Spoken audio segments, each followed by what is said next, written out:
Hello, hello, hello. Hi, guys. We are live. How is everybody doing? Hi, hi, hi. Hold on. I'm trying to fix this lighting. Oh, God. So, guys, just give me a second here. Give me a second. I'm muted. Give me a second. Okay, let's see here. Okay.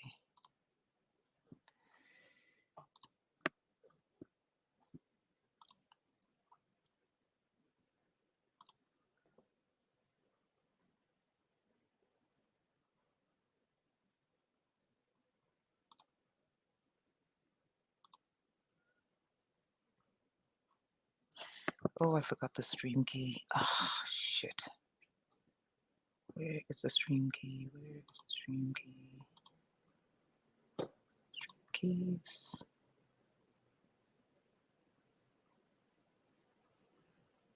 Okay, let's see.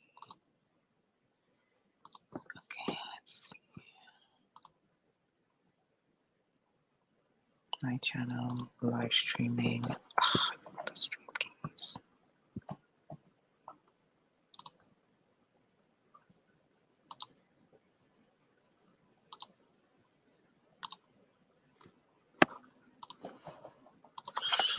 I am here just working on something.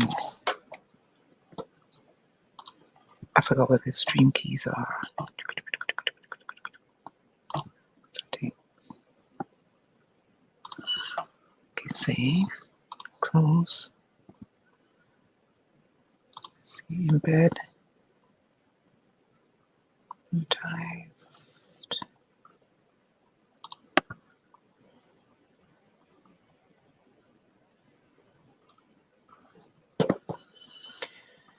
Live streams, sorry, stream keys. Oh my God.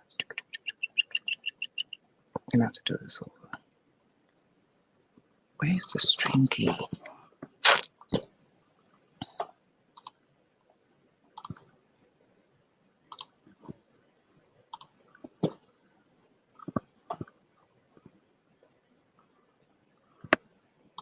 stream template.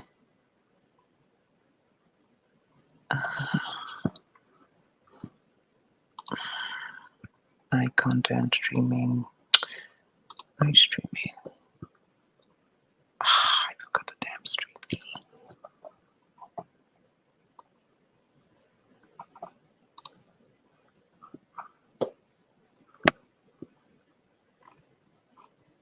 I forgot to add the damn stream key. Shit. Okay, go to Rumble.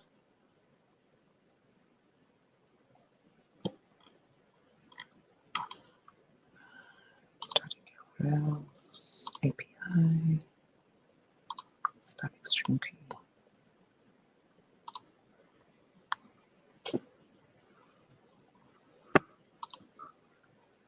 Okay. Pre-colonial. No. These are all the old ones. Use the server URL stream key in your streaming software. Live stream template. Stream key. Shit.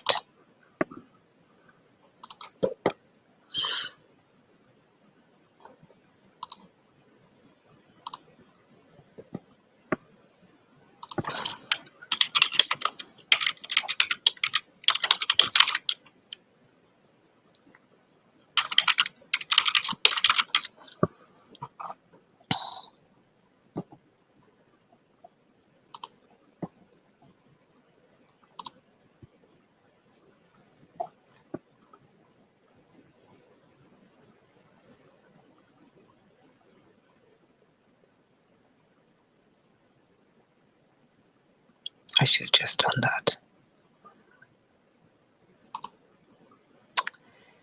Template. Doesn't give me a template.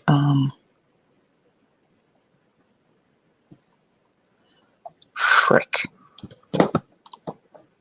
Okay. And I changed it. Okay. What time is it? 5.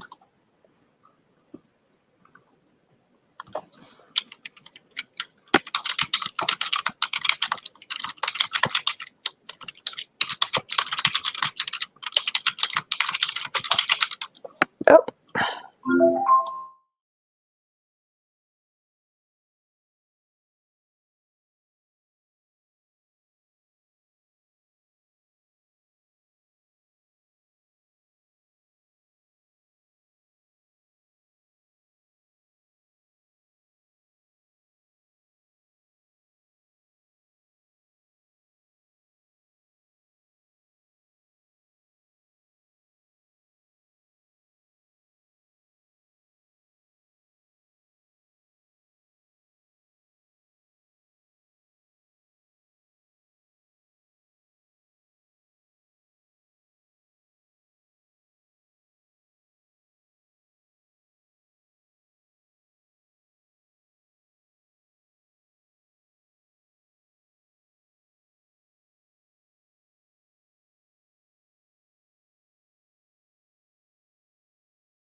Okay, guys, I'm here. Just give me a minute. Okay, give me a minute. I have to go in and do something. Okay, I'm here. Just hold on a minute.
Okay, let me just remove it. Remove. Humble.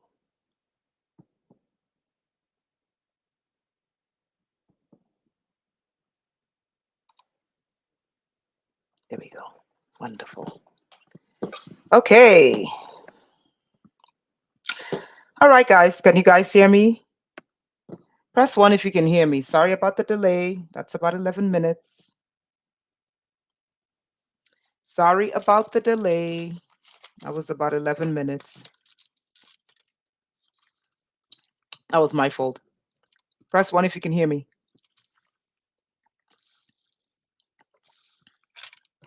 Give me a second. We're going to have some fun tonight. That was my fault, by the way. There was something that I forgot to do when I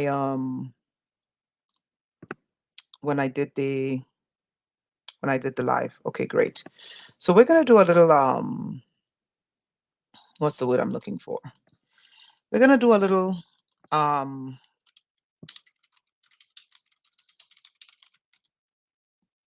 class today. Okay? We're going to do a little class today. So everyone put on your thinking caps because we have some work to get done. And before we get started, we are, just remember, on the 26th, we're going to have, on the 26th, is a transmutation series. And this is for anyone who's taken the group training. Because I really wanted to get into the newsletter, but my spirit was like, no, we have to help some people as they go through some changes. Hold on. And this one is a transmutation series. So what we're doing for January 26th, which is the last Friday in January, is we're going to be, everyone, I want you, if you're participating on the 26th, I want you to send me 1 or 2 things you need reversed. So we're reversing, because I don't do good to evil, I do evil to good, because I don't practice evil. I don't practice diabolical deeds. I don't, I try my best not to lie, cheat, steal, jealousy, envy, slander, libel, or other nefarious acts. I try to live honestly with people, and I work hard at living an honest life with people, with my relationships with people, and I hope that people will do the same for me, right? So this month, we're doing a transmutation series. So if you're going to participate, which is on the website, blacksunrise.com/group, okay? Send me 2 things. That's for participants. 2 things that you want transmuted from evil to good. Evil to good. And we're going to be using cymatics, which is sound, the power of sound on the material plane. And as you know, there are some things I need reversed. And I have personally reversed a lot of evil. So I know these things work, right? So we're going to be using the power of cymatics to reverse the evil in your life to good. There are many people in life that need to have things reversed. Okay? Now, if you can afford it, you do the honest thing, because I practice honesty with you. You practice honesty with me. We don't do deception, lies, cheating, stealing. That is not how I conduct myself. Okay? And I hope you do the same for me. Now, with that said, if you have it, pay the full price. It's nothing. If you don't have it, just email me and say, Renetta, I'd like to be there. Okay? If you say, I don't have everything, I could do something, but I want to be there. Just email me and say, hey, Renetta, this is all I can do. I want to be there. I will never turn away people who are trying to change their lives and who want to realize a more prosperous, abundant life, which is theirs. All I ask is for my work. I ask for honesty in return. So if I give to you, you give to me. That is what we practice here. Okay. And we've been at this for years. Okay. We didn't just show up doing this, we've been doing this for years. You guys know my reputation for years. Okay. And no Johnny come lately with their shenanigans are going to ruin that. Okay. So that's January 26th. So pay attention to that. All right. With that, sorry about the delay. And of course, if you want consultations, go ahead, the website, book it. I don't stress anyone. I leave it all up to you. The only thing I ask you guys to do is, if you can, just be there once a month for the group sessions because they're really powerful. All right. We're going to talk about a fascinating subject today, the migrant crisis. And we're going to do a short PowerPoint presentation, and it's more visual than it is mental. But I'm going to be asking you guys to do some thinking. I want you guys to see, and I want you guys to think, really see what I'm showing you. I really think about what I'm showing you. Okay. And like I said, my position is this: unless a group of people, or a person, or a group of people attack me personally, I do not wholesale throw people under the bus. I don't. It's not a policy. Unless I see otherwise, because some groups move as a collective. So, as a collective, they move as a monolith. Some groups do operate as a monolith. So, when they do things, whether good or bad, as a monolith, they have to be corrected. Then there are groups that don't really work cohesively, etc., etc. Okay. So with that said, we're going to take a look. Let me preface that by saying this: I am not attacking people on the ground. My job here is to educate people and to expand their awareness so that they can see things from a different perspective. But what I do understand inherently is that there is an agenda from the top down. You see the difference? So I try not to attack people on a ground level unless I see there's group cohesion. Okay. I usually show people the systemic problems from the top down and how policies at the top are meant to destroy groups at the bottom. Carbon, sorry, Rasta, not every white person, not every white person hates black people. You have to remember there are not every group moves as a collective. So that's why I always encourage people to treat people on an individual basis, use discernment, and use wisdom when dealing with people, because not everyone moves as a collective. Okay. Treat people the way you want to be treated until they show you otherwise. Right. So I want you guys to see this. But what I do want you guys to understand is, in relationship to migrants, it is a top down policy. And I am of the opinion all the way at the top is not even remotely human. So before we get into a color coded argument, let me say this again. I do not believe what runs this planet, creating these policies, are human. That is my opinion. Okay. And I'm sticking to it for personal reasons. Now, I want you guys to see top down policies that is meant to destroy both groups. Now let's take a look at this PowerPoint presentation. So I'm going to disappear for a little bit so we can look at this presentation. Okay. Let me just stop this camera. Share screen. Hold on.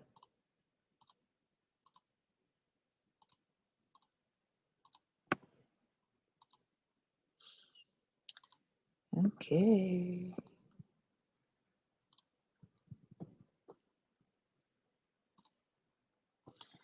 Okay, wonderful. Everyone press 1 if you can hear me. Press 1. You can hear me. Okay. I want to show you how these policies are meant to destroy both groups.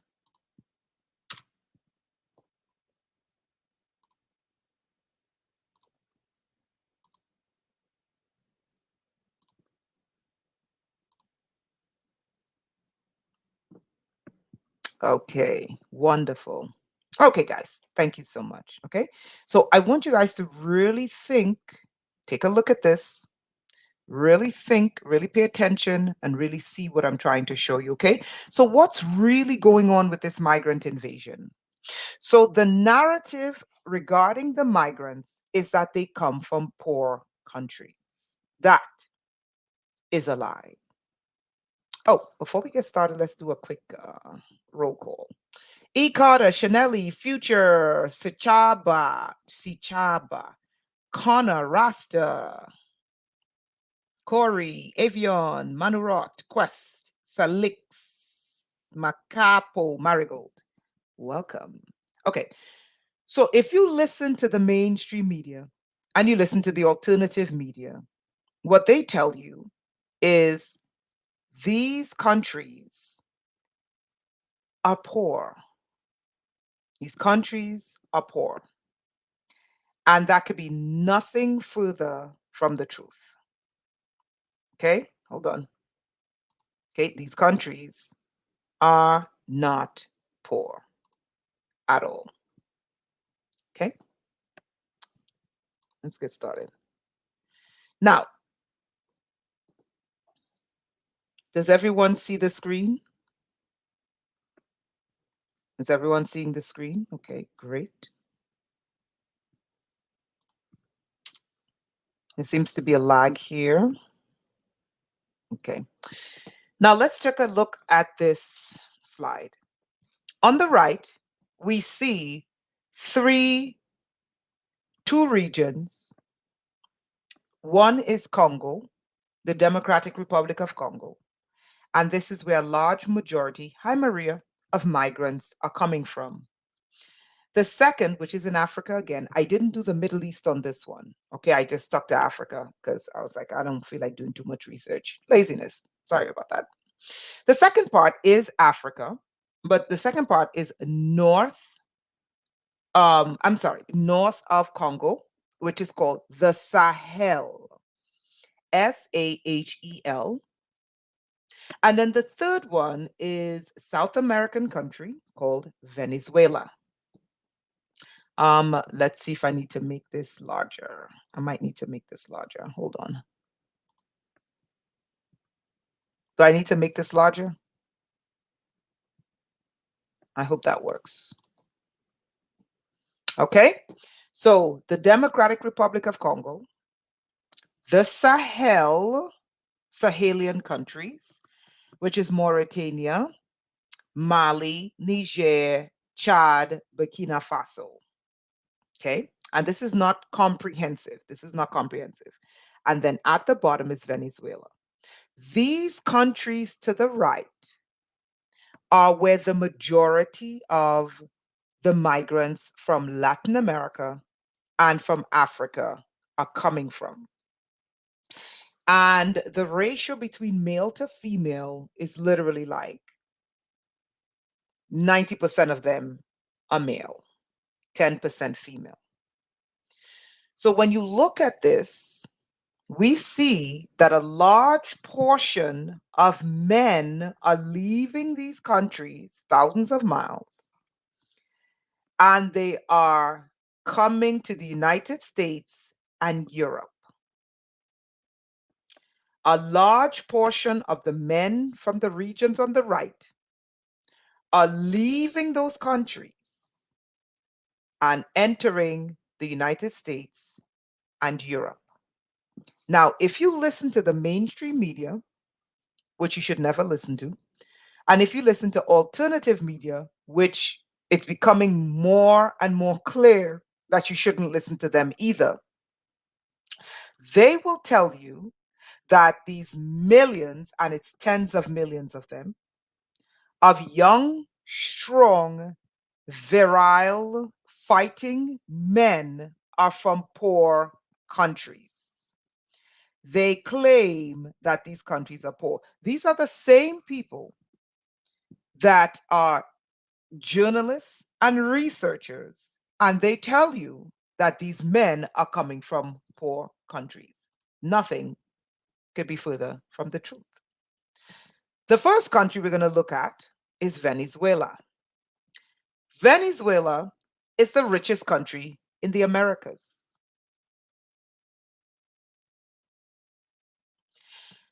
Venezuela, the South American country, has natural resources estimated, these are estimates, raw material, not conversion, not materials that are then converted, because the raw materials themselves have one price. When they go through the manufacturing process, there's another price. And when they become products, there's another price. And then when they enter the markets, that's another price. Did you guys catch that? Okay.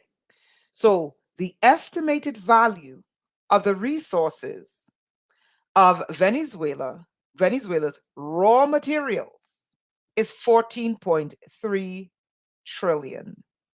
Show of hands. Does that look like a poor country to you? I want everyone to put on their thinking caps now. Does that sound like a country to you? That now, that is their raw materials without the conversion process. And I told you the conversion process. First stage, raw materials. Second stage, you convert the raw materials. Third stage, the raw materials become a product. Fourth stage, the product enters the market. And each phase from raw materials to end product, there's a price. Do you want to know what's the highest price? The highest price is not the raw materials. The highest price is the end result of that raw material. What does that mean? So, for example, let's say you take out tin, aluminum, metal, some sort of metal out of the ground. The metal is one price. Let's say it's, I don't know, 15 cents an ounce. You take it out of the ground and you take it out by tons. So by the tonnage, it's cheaper. When that raw material goes to the secondary phase, which is, okay, you're refining the raw material for usage, it goes from 14 cents, I don't know, a ton. I'm exaggerating here, right? 14 cents a ton. But during the refining process, the price now goes up to what? Oh, it goes up to $1 a ton. Okay, then after it goes through the refining process, then you convert it to what? Oh, you're going to make a car. So the conversion process now goes to $10,000 for that same material that was once 14 cents. Then when you finish with the car, then the car goes to $50,000. Who realizes the gain? Is it the country with the raw materials? Or is it the car manufacturer, the last phase in the product cycle? Who realizes the most gain? Is it Venezuela? Or is it the car manufacturers? Are you beginning to see what I'm showing you here? The group that realizes the majority of the gains is not the country where the raw materials are coming from. Why? because of the vast amounts of raw materials, the prices are lower. And at the top, certain groups control the markets for the raw material to keep the prices down. So, Venezuela, the unrealized estimated potential of the raw materials in Venezuela, that's the first phase, is at 14.3 trillion. Does that sound like a poor country to you? Let's see what Venezuela is rich in. And this is one of the main regions where those migrants are coming from. Okay? This is the main region where the migrant herds are coming from, the migrant army. Venezuela also has the world's 10th largest reserves in natural gas, iron ore, gold, bauxite, hydropower, and diamonds. Let's continue. The second group where the majority of migrants come from is the Sahel region. Now, this is where it gets really crazy. The Sahel. Every time you turn on the mainstream media who claim to be journalists, and you turn on the alternative media who claim to be journalists, they tell you the migrants are coming from shithole, poor countries. But let's look at the facts. The Sahelian region comprises of several countries.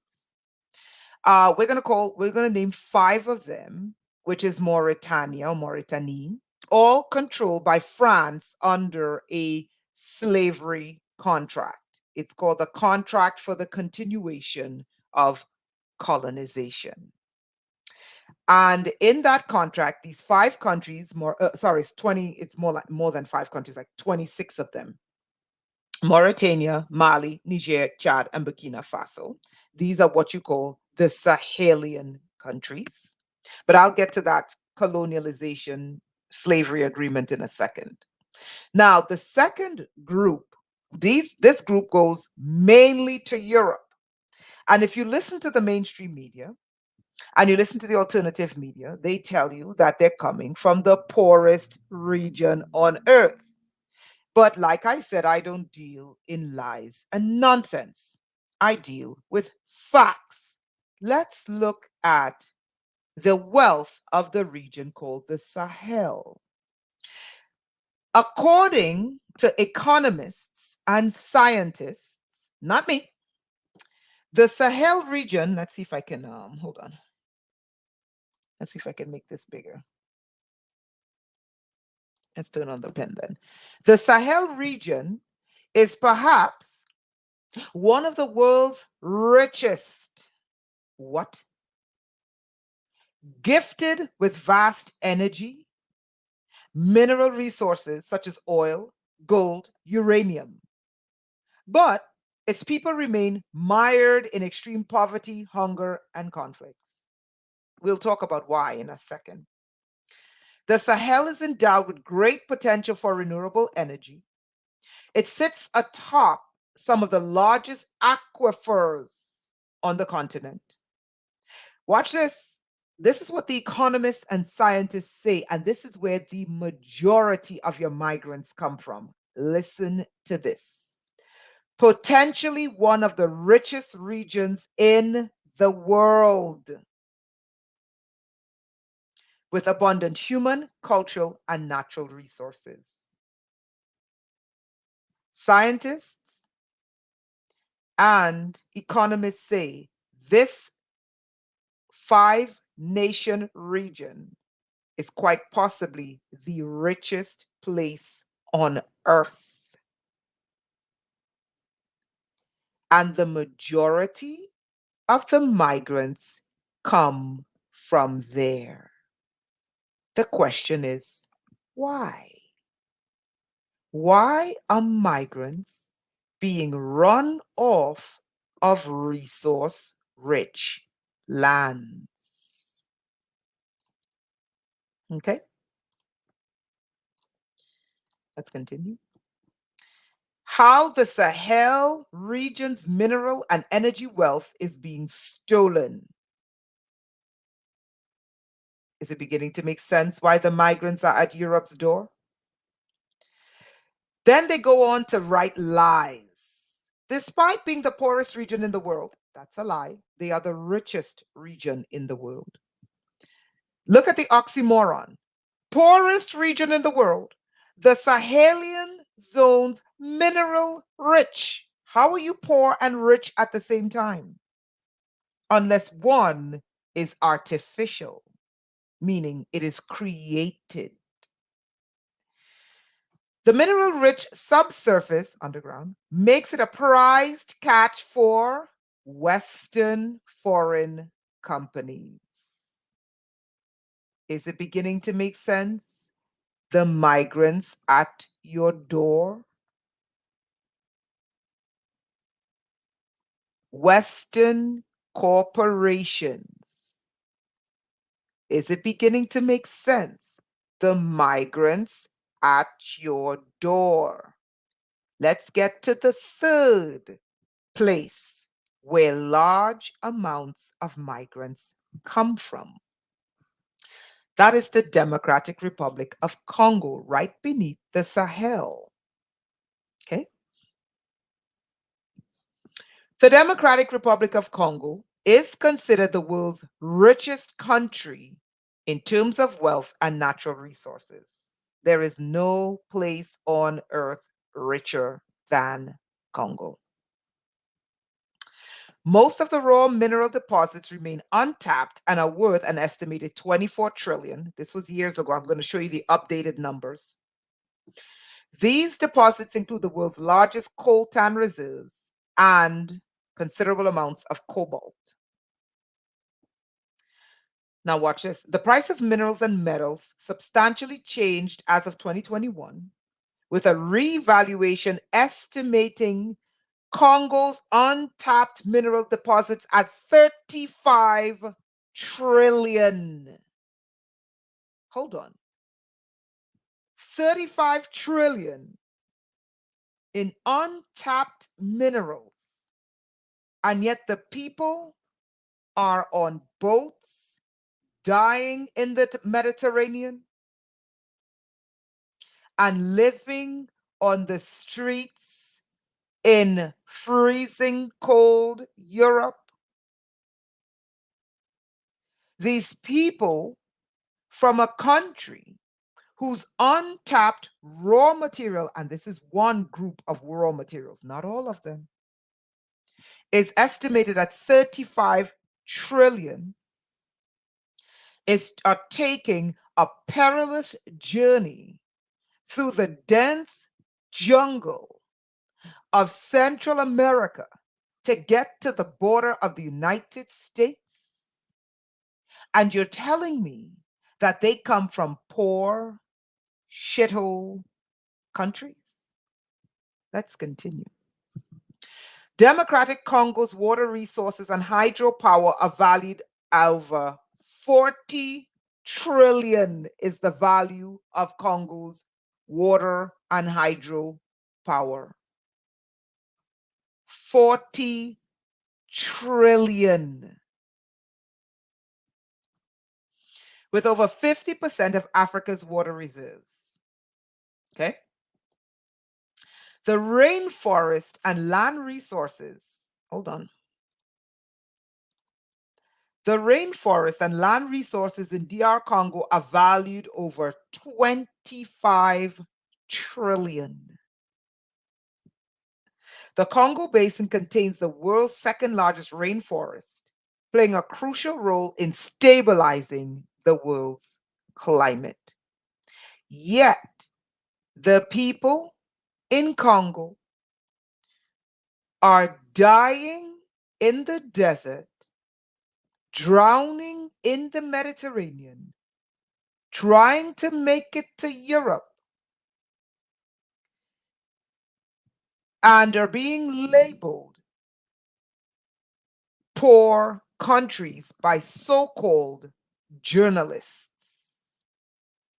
The people of Congo, the people of the Sahel, and the people of Venezuela are labeled unwanted from shithole countries who are at America's door and Europe's door, and they're dying in the droves. Yet, when we look at the wealth that is under their feet, we see a different story. Let's continue. The world's richest country have more than 100 trillion in natural resources. Can you name me one country on earth where their resources are valued at $100 trillion? Name me one country. There is none. So the question begins, why, let's look at this picture again, why is there a male drain, male as in men, being drained from the Congo, drained from the Sahel, drained from Venezuela, from these countries which constitute the richest on earth put together? Why is it that the migrant invasion consists of men from this region and these countries, which constitute the richest on earth? I know Haiti as well, but they already stole all of Haiti's wealth. I just asked a question. Can anyone take a wild guess? Take a wild guess. And they're being drained. What do you see? We see a male drain, a draining from the right, and then being pushed into the United States and Europe. Can anybody tell me what you see here? And in the United States, there are those who are saying that this group of men constitute a standing army. And I say they are right.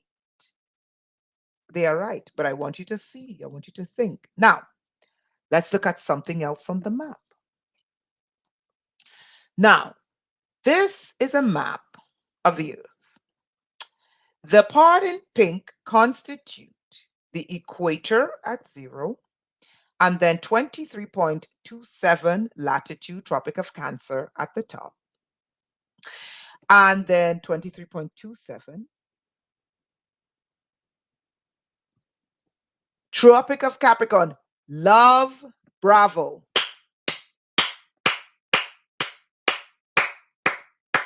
Love was the only one who answered the question. Love said, depopulation, foreigners can move in, have kids with the nationals, and automatically claim lands and run for government positions. But love, let me ask you a question. Thank you for answering the question. Now, let me ask you a question. Where will the foreigners move? Where will the wealthy foreigners move? Don't answer that question yet. Let's look at the map. Brilliant answer. So the part in pink, okay, we're looking at the part in pink. We're looking at only the region in pink. So at 23.27 degrees north of the equator, we have the Tropic of Cancer. I want you to pay attention to something.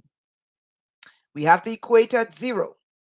We have 23.27 degrees south of the equator.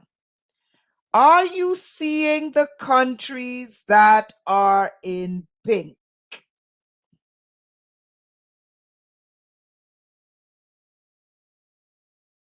Do you see the countries that's in pink? Okay, now let's look at the richest ones, not in terms of dollars, okay, but in terms of resources. Is Venezuela would be here, in the pink region? Is Venezuela in the pink region? Wonderful. Is the 5 Sahelian countries,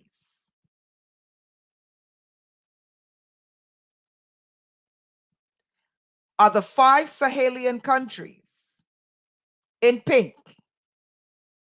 Wonderful. Is Congo, sorry, which one is Congo? Okay, this one. Is Congo in pink? Okay, stick a pin in that. Okay, now keep your eye here, 23.27 degrees north of the equator and 23.27 degrees south of the equator. Now begin to ask yourself, why is Renetta showing me this? And yes, Rasta Hotep mentioned it, but I wanted him to understand. I didn't say he was wrong. I said I wanted him to understand. It's always Rasta Hotep, you're on it, brother.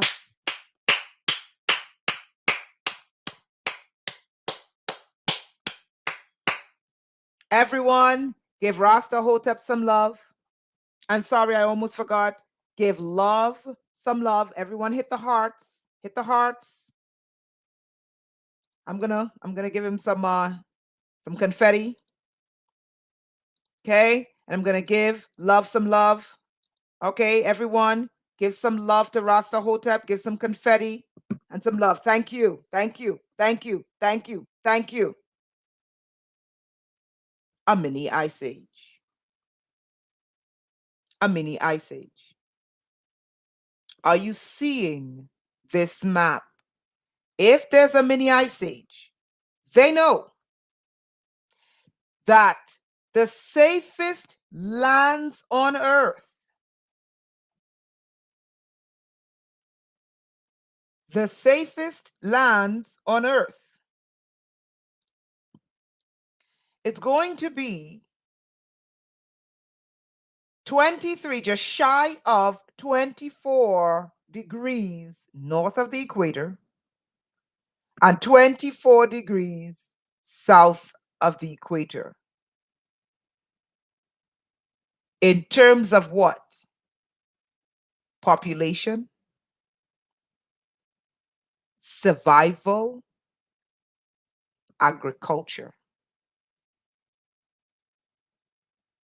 Population, survival, and agriculture. Let's continue. This is just another map detailing. This one actually has the countries by name, but it's kind of blurry, so let's just scratch that and move on. These are the scientists. Diminishing solar activity may bring new ice age by 2030. Okay, I can provide you the link. Enter an ice age. Tropic of Cancer and Capricorn, neo-colonial politics, and a secret reverse migration. A Maunder minimum coming ice age. Let me ask you a question. During the last ice age, yes or no, did people die in Europe, in Asia, and in North America? Did the people die from famine? Yes or no? Did they die from famine?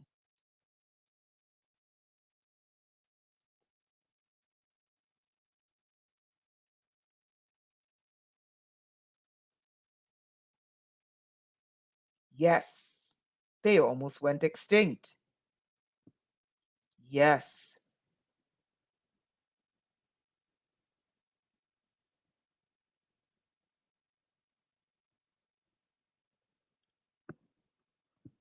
Yes. Okay. During the last ice age, did the people die from cold? Yes or no? Did the people die from cold? Nama, I don't think it's about being our friends. But you're right. I know you're being sarcastic. Yes or no? Did the people die of cold? Meaning, did they have adequate supply, adequate energy to keep warm and to run their homes? Yes. Yes. Okay, let's continue. Europe, Asia, and North America should shift agricultural practices now. Now, why did I say this? Why do I say this? I say this because a lot of people are not going to head south. Okay, a lot of people are going to stay there. And if you trust the rulers to tell you there's an ice age coming, you're better off dead because that's not going to happen. Okay. Now, here's the thing. We know in a storm today, many parts of the grid can't withstand a storm that lasts a couple hours or a storm that lasts a day. And they also want to increase the electric demand on the grid by now tying in vehicles to the grid. Okay. So that's going to increase the demand for energy. Let's factor in what will happen to a grid that cannot withstand an ice age that's estimated to last 30 years instead of cold temperatures that's a day or two. What will happen to the grid? Now combine that with your vehicles now being electrical. What do you think is going to happen to the population?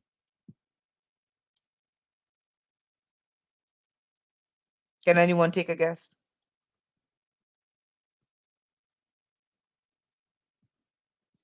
If the grid today cannot withstand freezing temperatures or a storm that's a day or two, how is it going to withstand an ice age that's 30 years?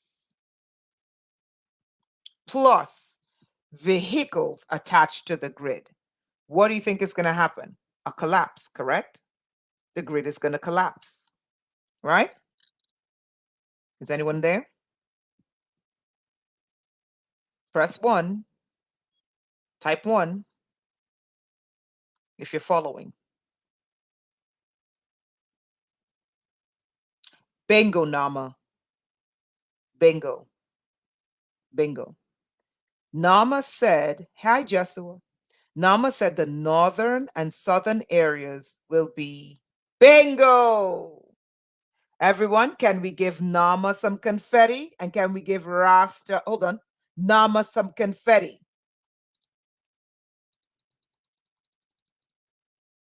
Okay.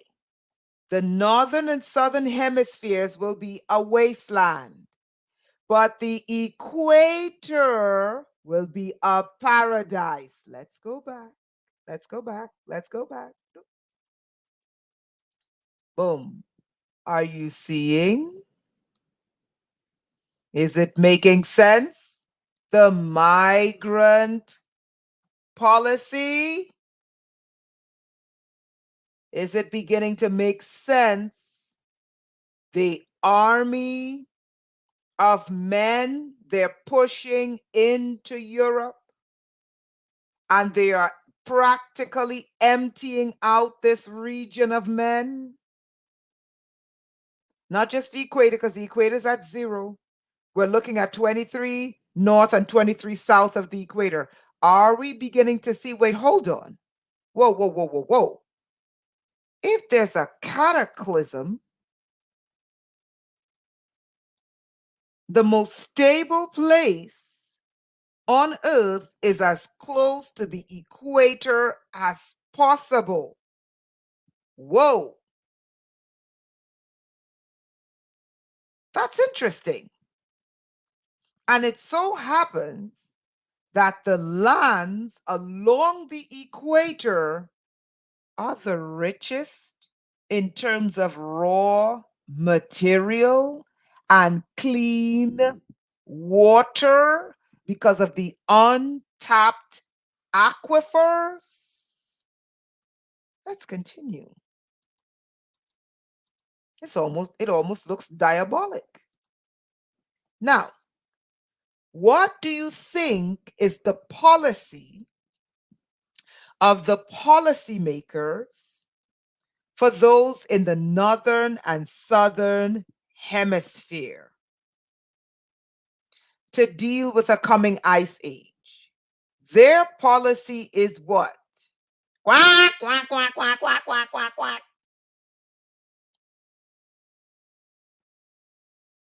Everyone knows what that policy is. The other policy is assisted departure from planet Earth.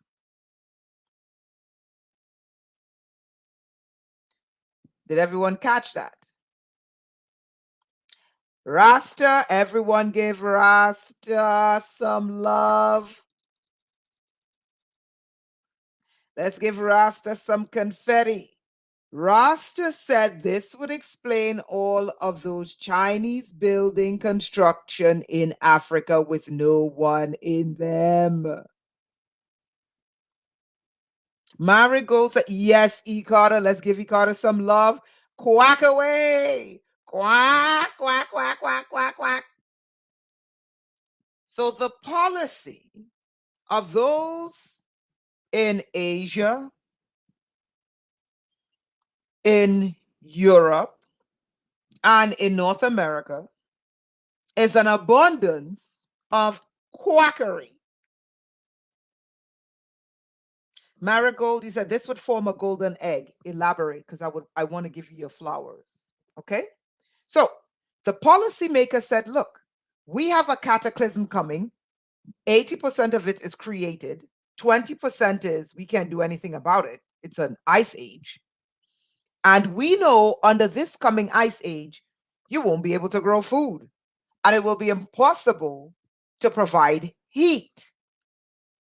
So instead of using ingenious tools and brilliant scientists to prepare for the coming calamity, they chose a different path because they love us so much. Okay? They chose the path of assisted exit from Earth using quack, quack, quack, quack, quack, quack. You know how that goes, right? Right. So, but because I love the human race and I love humans, I wanted to show you guys something else. Now, the main demand for people at surface level, because all the wealthy are going to go hide underground. Okay. We know how they are. Oh my God, trouble's coming. Let's run and hide and leave the humans to. So, because of my love for humanity, I began thinking, how do we solve this problem so that there would still be life in the Northern Hemisphere? Because the majority of people cannot leave the Northern Hemisphere. They just can't leave. Okay. Now, Europe, Asia, and North America should shift agricultural practices now. Okay. So they should have a hybrid agricultural position. Renata, what do you mean by a hybrid agriculture? And I changed the word to agriculture, but whatever. How we can shift farming practices using an underground method taken from the ancient Hindu well megastructures. I'm going to show you what I mean. This method would allow us to mediate global cataclysm caused by an ice age and reduce mass deaths, that should be plural, due to mass starvation from crop failure. So the first thing we want to do is we need food. The second thing, unless we're dealing with an asteroid, and if that's the case, nobody's safe. The second thing we need is clean water. Here's the problem.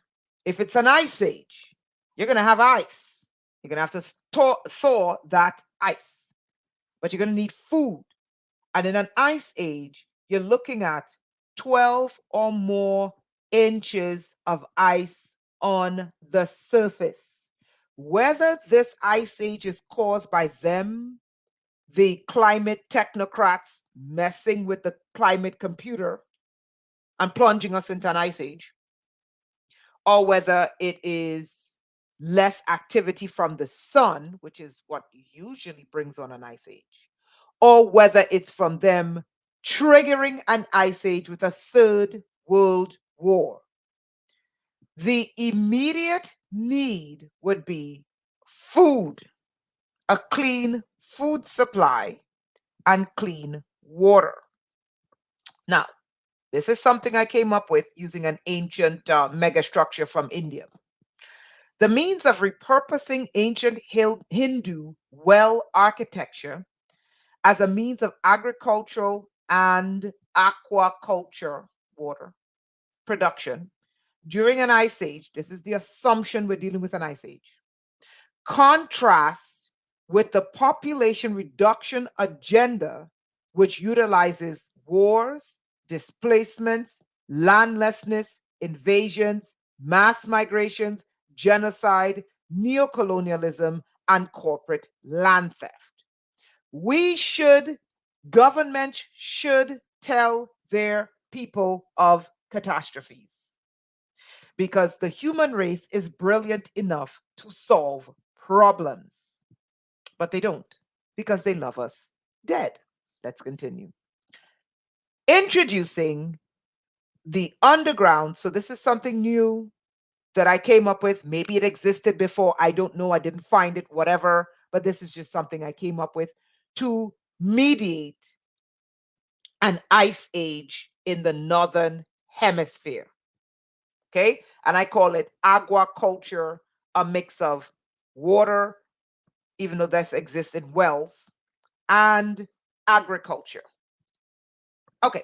So this is an ancient, a very intricate, ancient Hindu well built by the ancient Indians, who were beyond geniuses.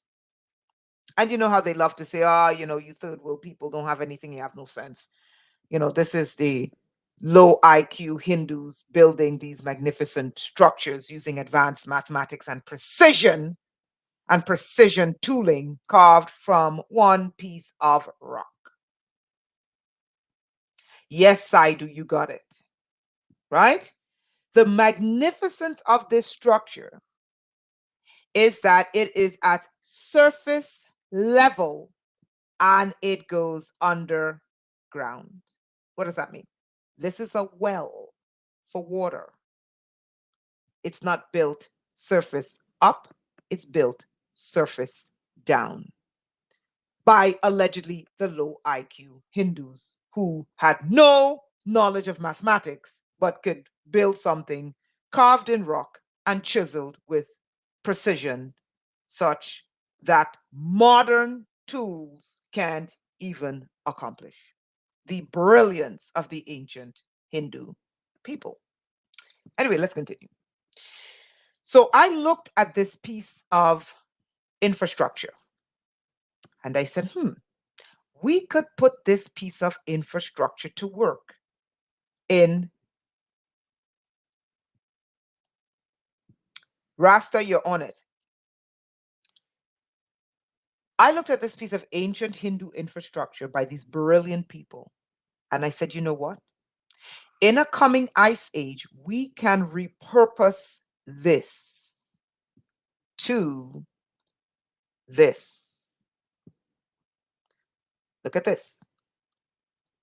We are taking, what if we were to start now preparing for that coming ice age, instead of having buildings where we have, because we would have to have indoor agriculture. But listen carefully to what I'm telling you. Indoor agriculture north of 20 degrees latitude and south of 20 degrees latitude Tropic of Capricorn under an ice age will have such an energy demand that it would fail. It would fail because of the energy demand. The output would be so much energy needed to run that it would fail due to the extreme cold. Now, what if we were to take the ancient Hindu well building system where they built going down? Okay, many floors down. As you can see, this is, let's see, one, okay, 1, 2, 3, 4, 5, 6, 7, 8, 9, 10, 11, 12, 13, 14, 15, 16. 16 floors down, 16, 17 floors down, 17 floors down. What if we were to take this, build 17 floors down, and put a dome at the top, a glass dome at the top, or we could put partial glass at the top, so it would be partly covered, partly open for sunlight, but in a dome. So this would be covered, and you're going down like this. And then the layers would be the food. Any of you engineers here, any engineers in the building, let me ask you a question. In an ice age, which would demand more energy output to keep warm? Agricultural production under an ice age in the Northern Hemisphere, surface level and above, or surface level and below? Which would demand more energy to keep a stable temperature? Above ground or below ground? Above ground. Is that correct? So if you're in an ice age, you may want to start thinking about hybrid agriculture. Because if you're building going down, as long as you keep a sealed container roof on the inside, you keep it sealed on the inside. Obviously, you're going to need vents, ventilation. I know, because, what about mold? My people, you're going to have vents. Okay? What about water? People, you're going to have water at the bottom. Okay, and then you're gonna run the water all the way to the top, and then you're gonna have a filtration system where the water filters to the bottom. I mean, you're gonna design it. It's gonna be engineering, right? Okay, wonderful. So the energy demands under an ice age. Let's say they say, okay, we're gonna build the farms on the surface above, surface up. So we're gonna have these huge facilities where we grow food. But in an ice age, what would be your energy output? Rasta Hotep, you got it. Okay? It's going to tax your energy system. So what do you need to do? You need to start building downwards. And then you seal the surface with a dome. Obviously, you will have vents, so don't tell me about mold. And then you would have some sort of a water system that would allow the water to filter down. So what we are seeing is that we're seeing that the rulers are planning for something. And many say it's just depopulation, and I say it's leaning more towards extermination. And extermination because they foresee something, and it's 90% control, but they're foreseeing something coming, and they're like, we won't be able to sustain this population for whatever reason, even though it's not their decision to make. Your decision to survive is not in the hands of the World Economic Forum. Your survival is your business, not theirs. But they're making decisions that can affect you, and I'm here to show you solutions. Now, granted, this is a mega project. This is another one.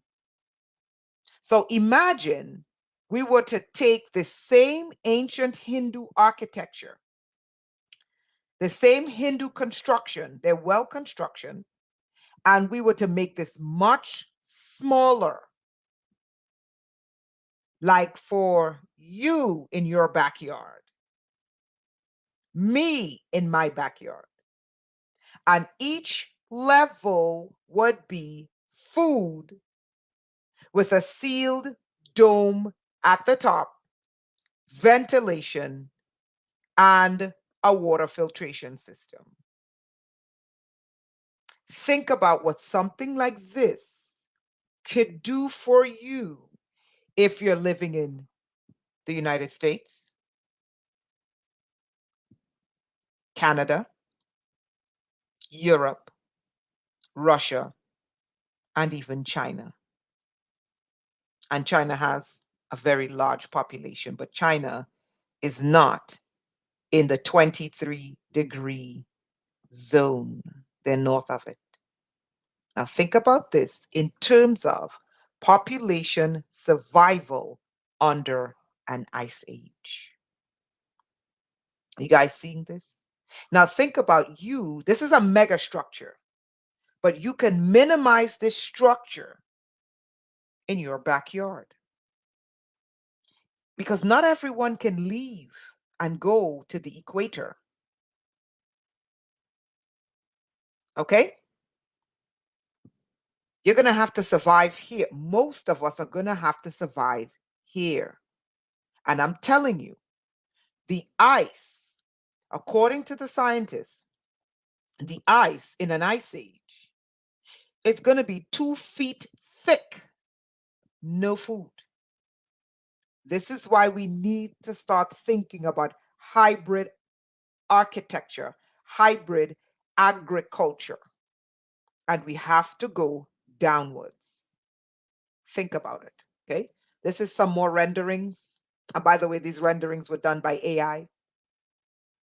Now, this is a mega complex, and I repurposed it with the green, and the green just represent crops. And then you have your water supply here. Look at this. Okay. You see your water supply here, your water trough, and then your water trough, even though the whole thing is a well. Okay. If you use your basement for growing, you're going to need artificial light. Remember what I kept telling you? The artificial light will tax your energy system. Remember, you're under an ice age, right? So what you're trying to do is you're trying to utilize the sunlight to provide you with your sunlight. And then you're going to use the energy to keep the structure at a stable temperature. That's why you're going down as opposed to building on the surface up. Is everyone seeing what I'm trying to show them? I mean, I know this is a mega structure, but in your imagination, minimize this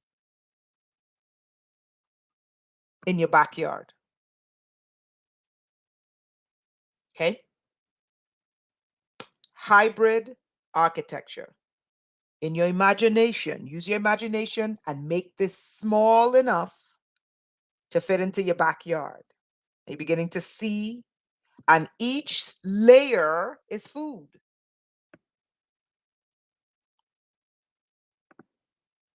Each layer is food, and then your water.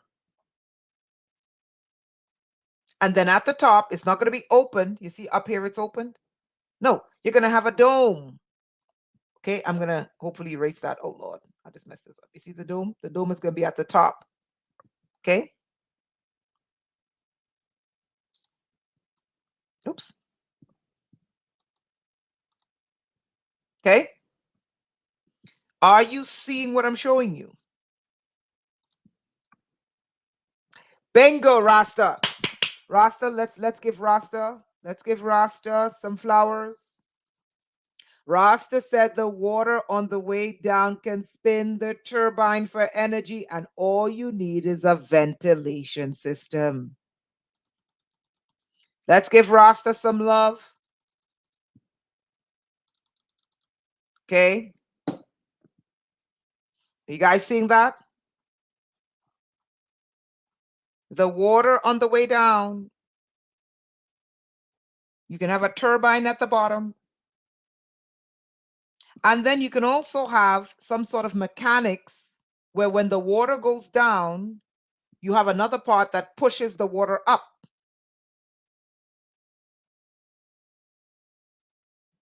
Zuri Penda, no, they're not messing with the sun. They're messing with the atmosphere. They're messing with the atmosphere. What about the mylar house that needs no dirt? I have to look into that. So mylar as in mylar blankets that needs no dirt? I got to look into it. I don't know. All I know is if you're building on the surface with an ice age, it's going to tax your energy. Okay, so yes, they're messing with the they're trying to block out the sun by darkening the atmosphere. Yep, cooling the planet. Yep, absolutely right, Zuri Penda. You're absolutely right. But they're not messing with the sun, they're messing with the upper atmosphere. So you're right about that. Right? Cooling, yep. And then they're claiming global cooling. So, but are you guys seeing what I'm showing you for hybrid agriculture if you're in the northern hemisphere? Press 1 if you're seeing what I'm trying to show you. Right? Rasta, you are hired. Are you seeing what I'm trying to show you about hybrid agriculture? One person? Anybody else? And I'm saying you're going to minimize this. NECA. That's a nice name. NECA. You're going to minimize this to fit into your backyard. Or if you're rich, you can have someone build it. But like I said, it's going to have a covering at the top, right? Hybrid agriculture for survival. Because I'm telling you, on the surface, it may not be possible. Let's continue. So the migrant invasion from another perspective. We're looking at this, we're back to the migrant invasion, right? We just solved one of the problems as to why they're trying to get rid of us. So let's go back to this map, okay? Remember these countries. So we have the Democratic Republic of Congo, 100 trillion. We have the Sahel region. We're looking at, I think, 34 trillion or 24 trillion. We have Venezuela, resources, untapped resources at 14 trillion. And all of the men are being, look at this map. I'm going to ask you a question, class. Pay attention. All of the men are being, the fighting men, the young, strong, virile, fighting men are being emptied from this resource-rich region and pushed into the United States and pushed into Europe, right? Americans and Europeans are saying, whoa, Nama.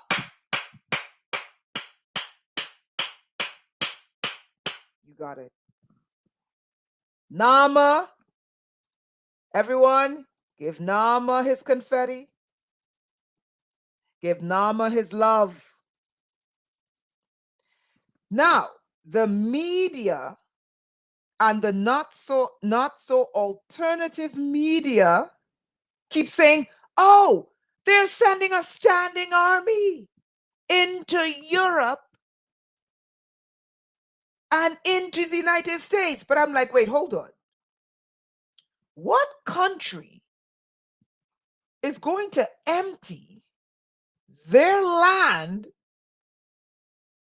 of their fighting age men?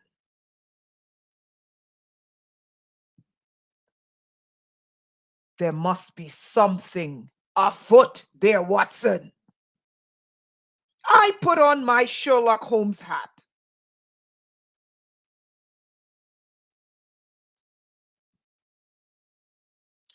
Saidu, thank you for that. But remember, Saidu, I said, notice what I said. I didn't say megastructure because people are silly and the governments would never do it. The governments hate us. I said, in your backyard. Remember, I kept saying that? So let's say you buy 20 acres of land. Okay. You have rights to dig because you have the right to dig a well. Okay. And if you have rights to dig below, you can build this structure on your land. See what I'm saying? Right? So thank you for that, Saidu. Okay, so let's get back to the slide on the page. Hold on. So the alternative media and the media tells us, oh my God, there's an army coming into Europe. And they're coming into the United States and they're coming to get us. But I keep saying to myself, I say, wait, hold on. Number one, where are these people coming from? Then you look and you realize Democratic Republic of Congo, whose resources are worth 100 trillion, not billion, not million, but trillion with a T. They're coming from the Sahel, whose unrealized estimates for their resources is at 24 trillion, 34 trillion with a T. And Venezuela, whose unrealized whose estimates for their unrealized potential for their resources is at 14 trillion. I said to myself, I said, wait, hold on. What? There's something wrong with this picture. Why would fighting age men empty their country where there's gold under their feet, bauxite, coltan, rubber, timber, silver, diamonds, you name it, under their feet, to go into Europe where there's a potential third world war and a coming ice age, to go into the United States where there's a coming ice age and live on the streets? I said, no, no, no, no, no, no, no, no, no, no, no, no, no, no, no. Can anyone tell me what this picture is showing you? Let me ask you the question. Put on your thinking caps. If the men, listen to the question, if the men from these extremely rich countries on your right empty these countries and go to live on the streets of Europe and die and drown in the Mediterranean and die in the desert, can anyone tell me what's really taking place and what they are really going to do? Who stands to lose the most? Is it America and Europe, or is it Congo, Mauritania, Mali, Niger, Chad, Burkina Faso, and Venezuela? Who stands to lose the most? Can anybody tell me what the plan is? I'll wait.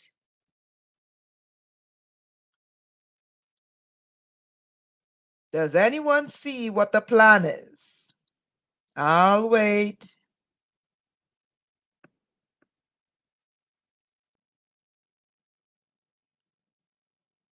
Aha.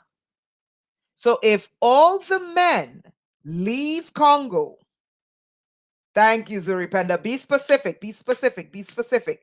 Who loses the most? Is it the left, Canada, America, and Europe? Or is it the right, Congo, the Sahel, and Venezuela? Which side loses the most? MAB. Everyone give MAB her hearts. And some confetti. The right. The right. It's right there. The population displacement or the male drain is going to affect the right the most. Now, can anyone tell me why the population displacement, the male drain, why it would affect Africa and Venezuela the most? Can anybody tell me why? Take a wild guess.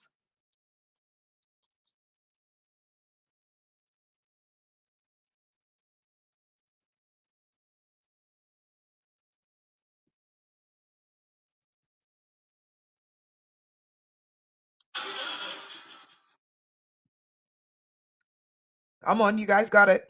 Why?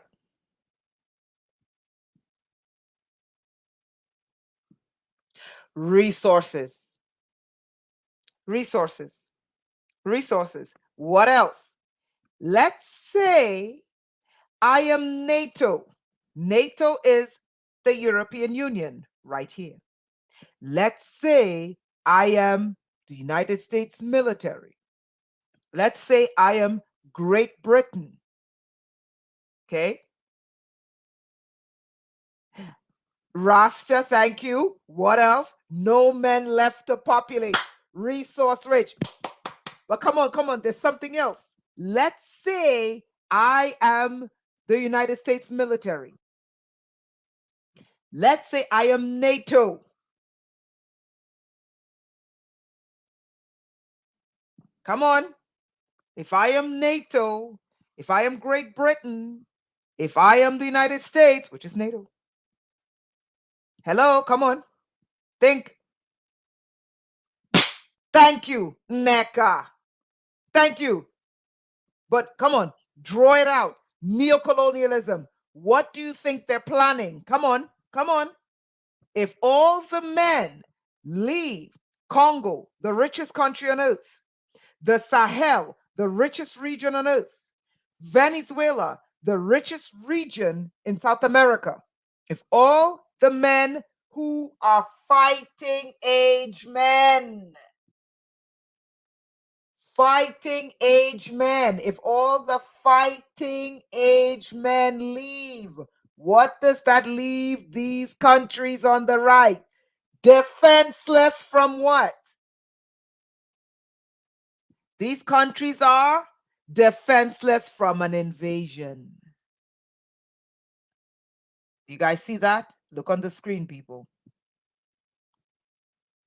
These countries are defenseless from an invasion.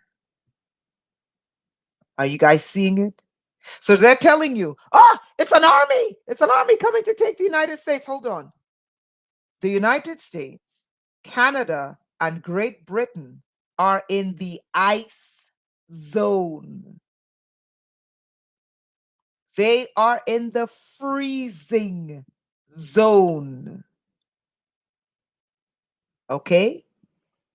Congo, the Sahel, and Venezuela will be in the tropical zone where you'll be able to grow food, mine minerals, and live like kings. Are you beginning to see that this migrant invasion is someone's strategic defensive plan? Are you seeing it? Let's continue.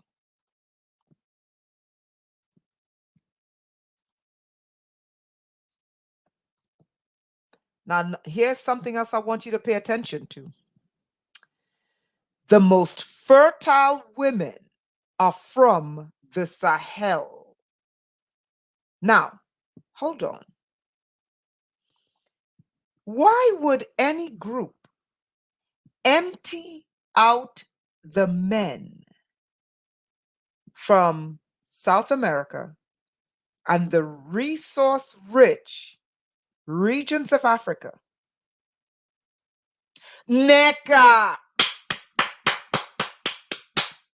NECA, let's give NECA her confetti. NECA, I love your name. NECA, some love. Now let's watch this. I want you guys to see this. The most fertile women on earth, watch this, are from Niger. Niger at the top, Somalia, Congo, Mali, Chad. With the exception of Somalia, the most fertile women on earth are from Niger, Congo, Mali, Chad. Hold on. Let's back up here. Okay, so Niger at 7 children per family, Congo at 6 children per family, Mali at 6 children, Chad at 6 children. Hold on. Niger, Congo, Mali, Chad. Where did we hear those 4 countries?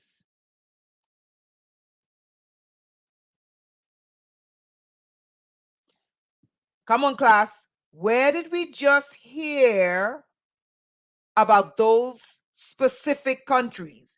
Niger, Congo, Mali, Chad. Huh? That's where the brain drain is happening right now. The brain drain where they're emptying the men. Come on, guys, I want you to pay attention. Niger, Mali, Chad, Congo are being emptied of the men they're sending into Europe and they're sending into the United States. 9 times out of 10, they're going to send them in the military and then kick off World War III. If all of the men are leaving these countries, what's left in the countries? If the men are removed, what's left in the Zuripenda? Thank you. Isaac, not a lot of them work. Quack, quack, quack, quack. Hostile takeover. But watch this. If they are emptying the men, women and children, everyone, let us give Zuripenda and Linda their confetti and some love. Hold on. So if the women and children are left in Venezuela, are left in Mali, Niger. Have you seen the women in Mali, Niger, Chad, and Mauritania? The women are drop dead gorgeous. Okay? I mean, drop dead. When I used to model, most of my friends who were models came from that region because they're like 6 feet tall and like 150 pounds, 120 pounds, not 50, 120 pounds from that region. Drop dead gorgeous. I'm not kidding you. With bodies from God. Now let's go back. So if the men are being drained from Congo, the Sahel, and Venezuela, what's left is women and children. Now, why would you want the world's richest no, better yet, who, listen to my question, who would want the world's richest regions to be depleted of fighting aged men? Who would want that? Who would want that?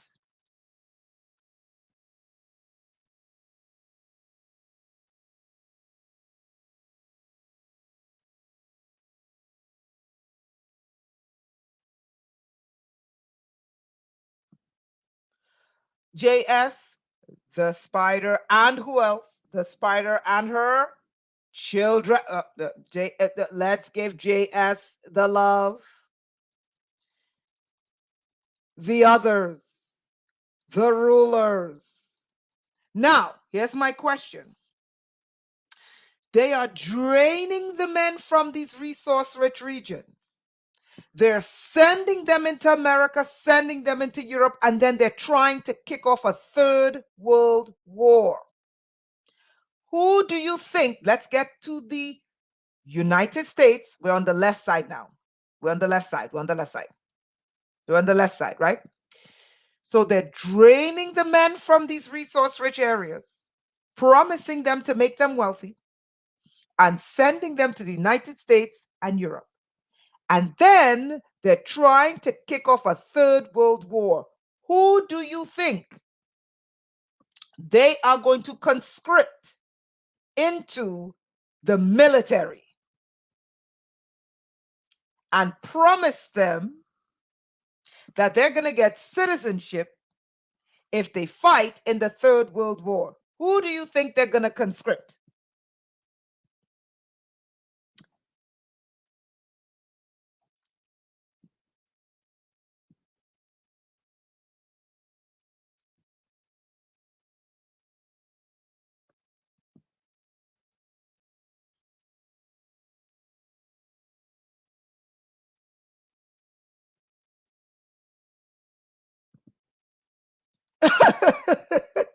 Okay. Who do you think they're going? Okay, which youth? Linda, you got it. Which youth are they going to say, there's a world war? We're going to give you citizenship. Who do you think they're going to say, join the military? It's right there on your screen. Which youth?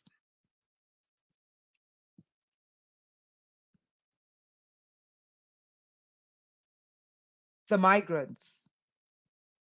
The migrants. Can't you see the game plan in front of you? Kick off a third world war. Bingo! The migrants. Right? Okay. So the migrants get conscripted to fight in the Third World War for Europe, the United States, and Canada. Right? Okay, wait. But hold on. If they're dying in a Third World War with Russia, what's going to happen to the resource-rich lands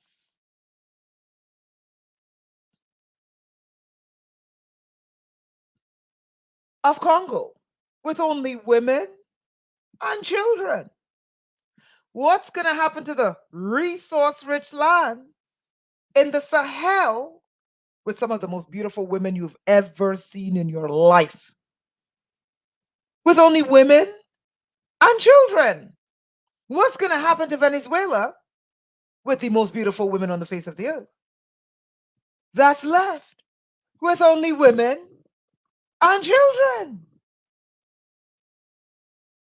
What's going to happen to the women and the children and the gold and the minerals and the bauxite and the platinum and the uranium and their silver and the coltan and their timber and the rubber and the metals and the water and the women? What do you think is going to happen? And the women are the most fertile women on earth. Does that look like depopulation to you or repopulation?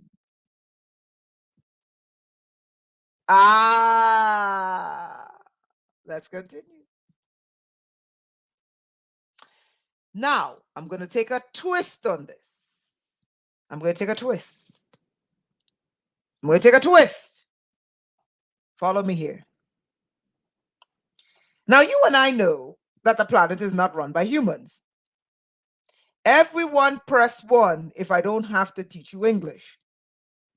Queen, there will be no new matriarchal society. That's not what they're planning. But I love that you're thinking, but that's not what they're planning.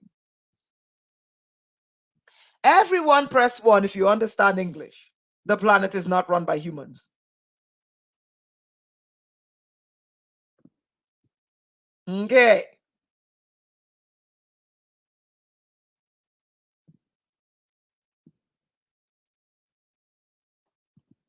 Okay.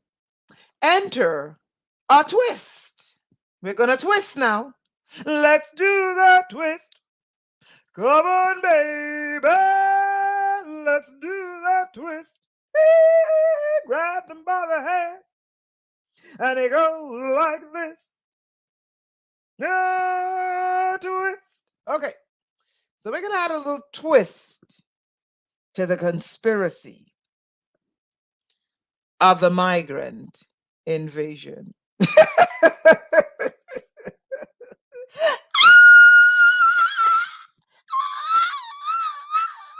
Okay, let me stop playing the fool. Enter the Genesis 6 cult. Remember, what's Genesis 6? Now remember, if all the men leave Venezuela, remember, the majority of Venezuela is undeveloped, untapped. If all the men leave the Sahel, if all the men leave Congo, undeveloped and untapped, they're leaving women and children behind. Now, you and I know the planet is not run by humans. Not on Monday, not on Tuesday, Wednesday, Thursday, Friday, Saturday, and 7 times on Sundays. Now, according to their Bible, something happened in Genesis 6. Now, let's read what happened in Genesis 6. Genesis 6, according to their Bible, they said, and it came to pass.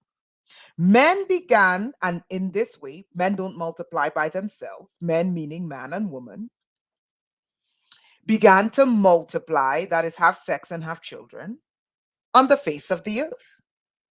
And daughters were born unto the male and female, the family, the couple. Let's read that again. I want you guys to see something. And it came to pass, right here on the left side of the screen. I want to show you something. We're going to take a twist.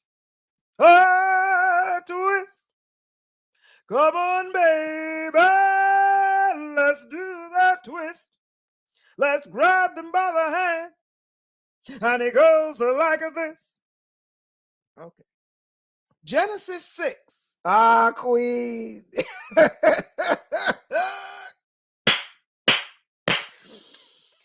Those that eye emoji tells me that the light bulbs, that eye emoji tells me that the light bulbs are going off in your head. Saidu, I used to think that until they rolled out the quack, quack, quack, quack, quack, and forced everyone to take the quack, quack, quack, quack, quack. Let's continue. And then try to trigger World War III. So let's continue. And it came to pass, when men began to multiply on the face of the earth, and daughters were born unto them. Okay, so it's telling you that man and woman got together because men don't get pregnant. Well, today men get pregnant, then they didn't. Daughters were born unto them. Hey, what happened to the sons? Anyway, that's a different story. Let's ask this question again.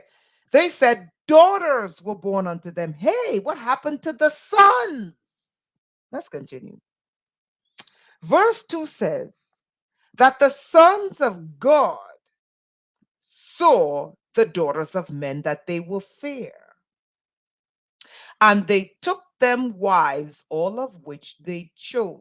That's called kidnap. Let's break that down and tie it to the migrant invasion. So, verse 1 says that men and women got together, and the women got pregnant, and the women gave birth. They said a peculiar thing happened. Something started happening when the females started to be born. Is anybody in the chat today? Let me go back. They said when the females, they didn't observe that this happened when the boys were born. They noticed, hey, something peculiar happened when the girls were born. Then the next line told us what they saw happen. They said the sons of God. Okay, let me ask you a question. When you think of God, where do you think God lives? Do you think God comes from the sky? Or you think God comes from the sea? Or you think God comes from under the earth? Most people say, okay, when they think of God, they think from the sky. And they think, when they say the sons of God, it means that they would have to look different. Is anyone speaking English today? Press 1 if you're speaking English. Press 1 if you're speaking English. We're almost done. Press 1 if you understand English. Thank you, Equator. Anybody else who understands English? Thank you, Neka. Thank you, Nama. Anybody else understands English?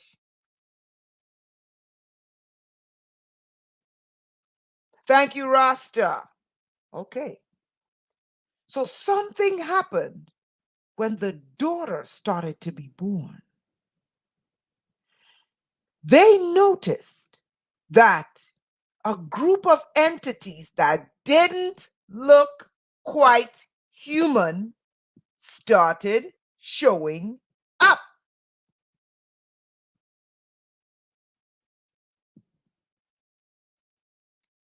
And they started to take the women and daughters. Hold on. Let me ask you a question.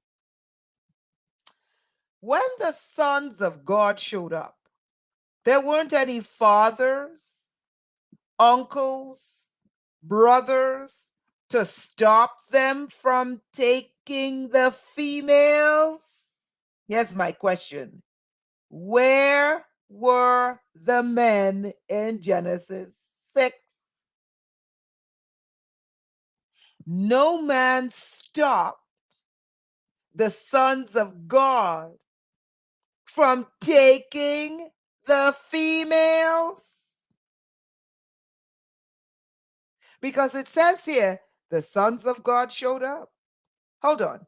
If they looked like you and me, what would make them think they were the sons of God? They would have to look different. Is that correct? Everyone press yes. If they're telling you sons of God, it means that it's not one of us. They would have to look different. Correct?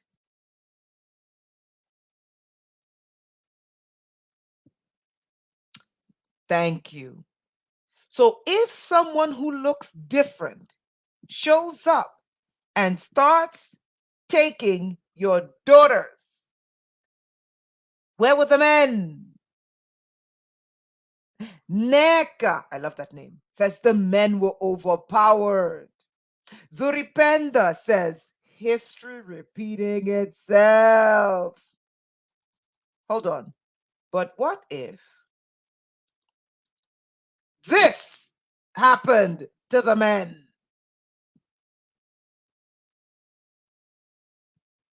What if this happened to the men? Is anybody seeing what I'm showing you?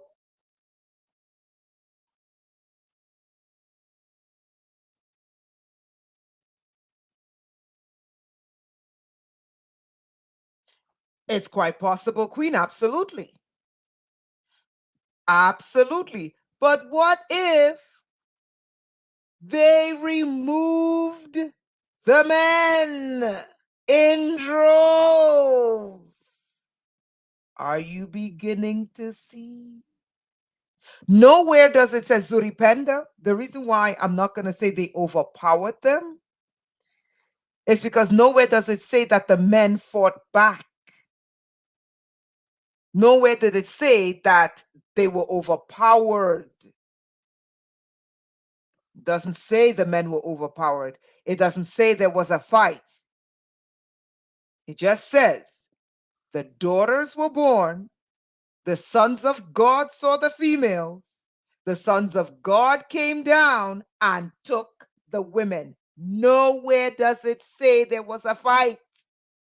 So the question is, what happened to all the men that they let their daughters and their girls get taken?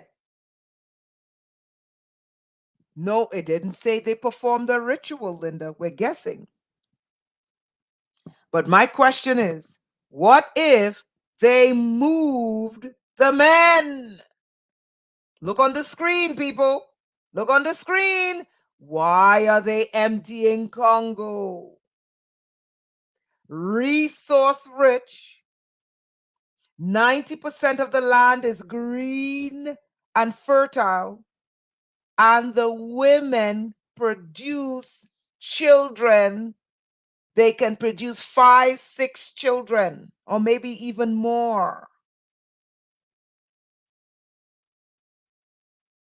It's a repentance, that's fine. I mean, it's not a big deal. It's like, okay, the sons of God were too powerfully built. Okay, let's get to Sahel. It wasn't an insult. Let's get to the Sahel. The women are the most fertile on earth. The land is extremely rich, and they're emptying it of the men. Let's get to Venezuela. The women are extremely beautiful. The land is extremely rich, and the women can produce 2 children.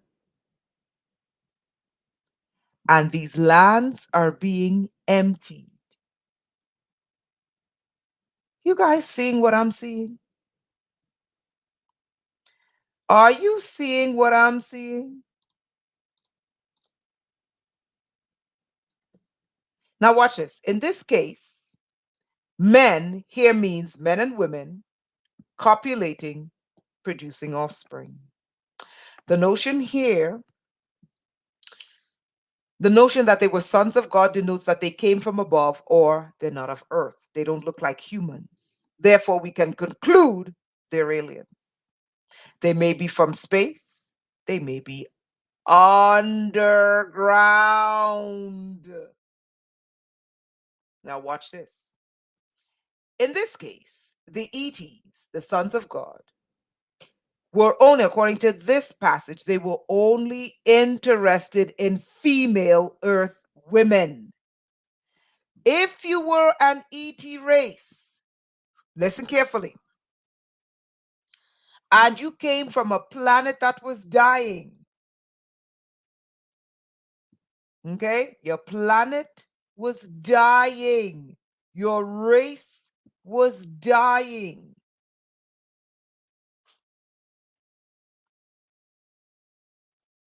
What would you do to increase your ET race's population? You would find what? Fertile female. Ah, Salix, you got it. you would find fertile females.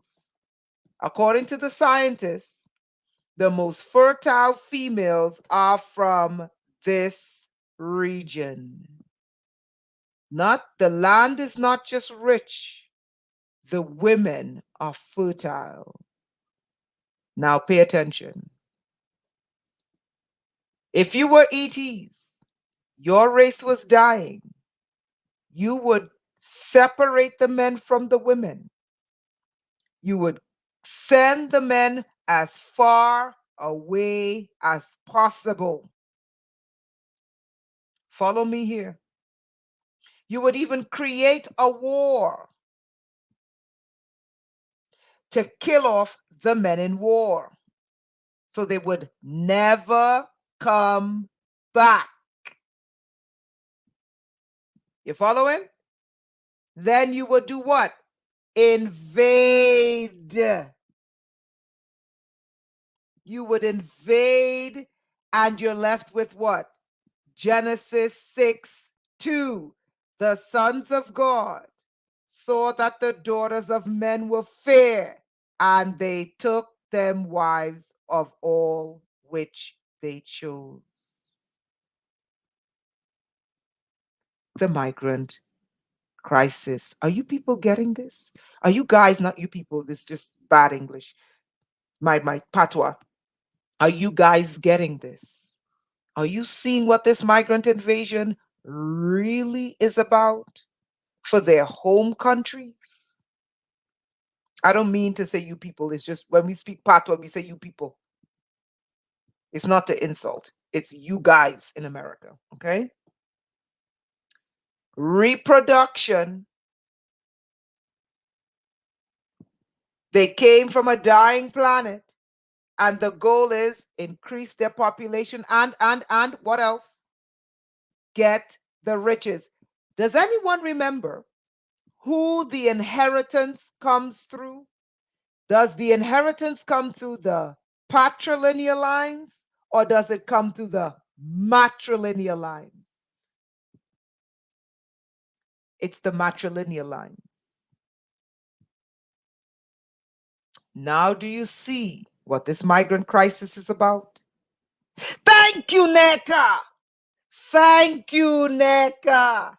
Why are these countries allowing the males to be removed? Because they think that they're going to invade the United States and Canada and Europe. They think, oh, yeah, there's a plan and we're going to turn it into a communist shithole. No, it's not. You're getting set up for an invasion. Now, when it comes to Africa and the Congo, they're not just, it's not a government policy for them to leave. They're being driven out. Okay, you got to study the politics of the Sahel. They're being driven out and they're trying to stop it now. They're trying to stop, like, they're like, oh my God, we won't have a country if this continues. When it comes to Venezuela, it's a policy.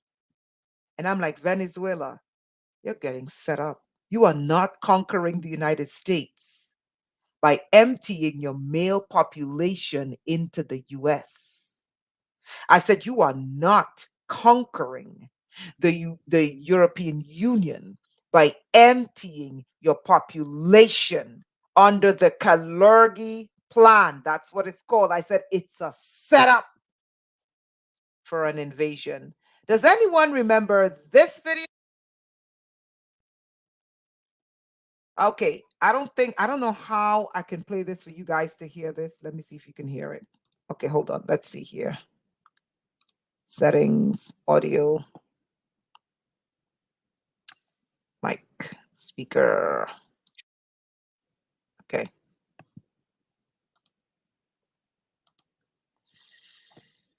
All right, let's see here. Default mic. Let's see here.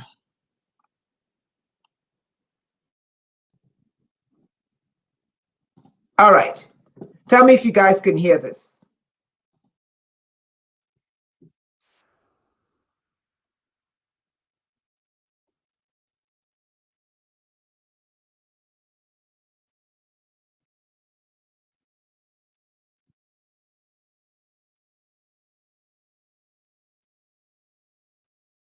Okay, so you guys are not hearing it. I don't know what they did to my mic that I can't, all of a sudden, I cannot, like, okay, let's see here. All of a sudden, I can't play secondary videos. It's the craziest thing ever. Speaker, let's see here. Um, speakers. Hold on.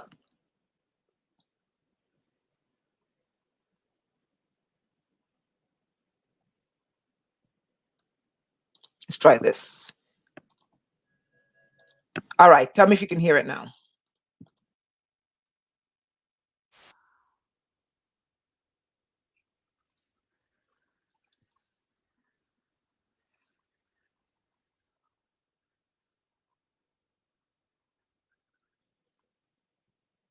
Okay, thank you. I'll play it from my phone. Hold on. Okay, it says sometimes the speaker shows on the top of the screen. You must tap that window. On YouTube, I'm using a third-party software. Okay, still not playing? All right, let me fix this. Hold on. Let me just fix this. Default speakers. None. All right. Hold on.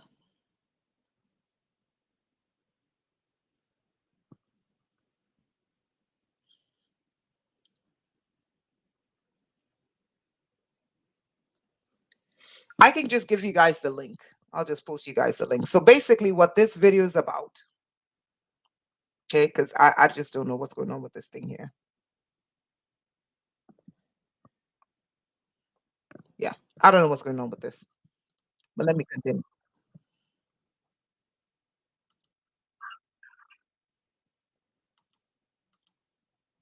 Okay, let's escape. And we're done with that.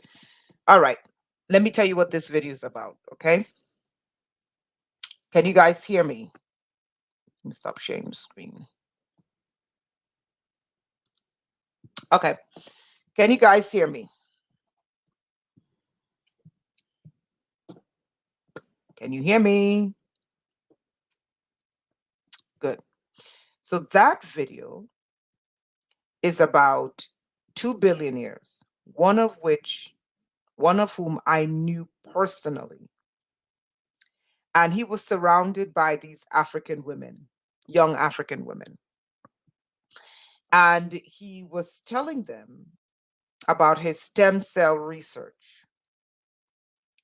And what he discovered regarding his stem cell research was that Black African women, and it's a melanin thing, it's the darker the skin, because he wanted them really dark, that produced the most powerful types of stem cells. And he said it was only produced by Black African women, but women who are really dark. Now, here's what they didn't know. And I met him personally. I'm just going to leave that there. Here's what they didn't know. There was a trial a couple of years ago, and the women stated that he would get them pregnant and that he would abort the baby before the term and then abort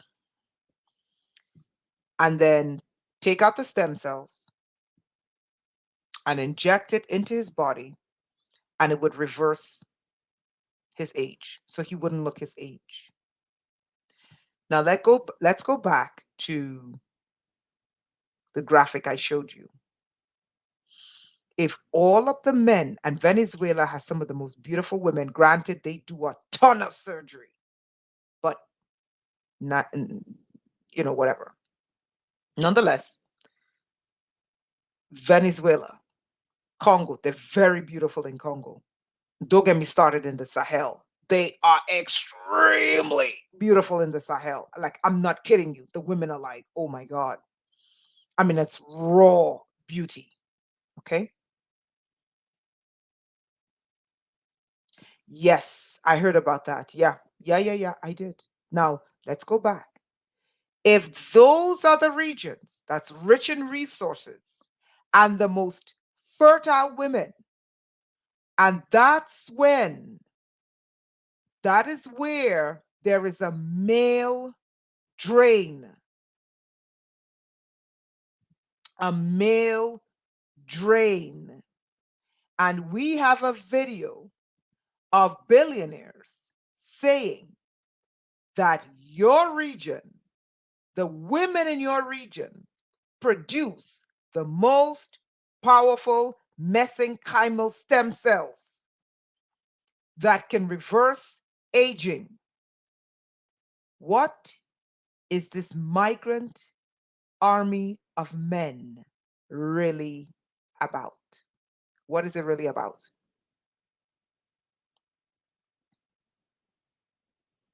Yes, Norma, they do. What is it really about? Is it about destroying America? Is this migrant invasion about destroying Europe? Do you know 9/10 of the migrants die in the Mediterranean and are organ harvested? You know that, right? And it's done by NGOs, and the majority are men. But let's look at their countries. You are emptying your country of your fighting age men, and you have billionaires saying your women produce the most potent stem cells.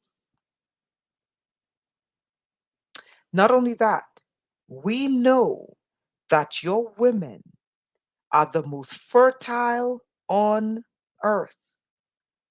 What do you think is going on by this male drain of men in the West? They're planning an invasion, people. They're planning an invasion and they're planning long term population demographic change. Listen, remember how Egypt, Kemet, went from black to what it is today. It was invasions and then mixing and driving the indigenous population out. And then the demographic of Kemet changed. And it wasn't just Kemet, it was the entire North African demographic changed due to invasion, the policy of removing the men, invading, because it just left with women and children, and then a new group of men coming and they mix and then they erase the indigenous population. So they're telling you that Kalergi is just the Kalergi plan is just to change the demographic of Europe and the United States. The Kalergi plan is not to change the demographic of the United States when they are planning on a third world war in Europe that will affect mainland America. Not only that, it's not going to change the demographic when you have something called the quack, quack, quack, quack, quack, like Argentina, New Zealand, or well, Argentina, they just outright exterminated them. Argentina, New Zealand, they tried to do it in South Africa, they tried to do it in Namibia, they tried to do it in Zimbabwe. Okay. They were successful in doing it in North Africa, and they were successful in doing it in Canada. People don't think they can do it. Remember, the population demographic of Canada changed. Canada is not a majority indigenous. The population demographic in the United States proper changed. The majority of the population in the United States are not indigenous. Australia, New Zealand don't think they can't do it. And don't think that the migrant invasion is to change the demographic of Europe. It's not. Did you forget that these people are planning a world war in Europe and a world war in the United States that will affect the United States? That's population decimation for Canada, the United States, Europe, where they're planning the population demographic change is Venezuela. It is, and Venezuela, next to Brazil, has a high black and mixed, black and brown indigenous population. These two places, Brazil and Venezuela, maintained these populations. Don't think the rulers at the top have not done this before and succeeded. They succeeded in Canada. They succeeded in North America proper. They succeeded in Australia. Remember the what do you call these people? The Tasmanians. They exterminated the Tasmanians. Look at Australia. Look at New Zealand. Okay? They can do it and they have. Look at Northern Africa. That was a total population demographic change. They did it. Papua New Guinea. Papua New Guinea was the Indonesians. Okay?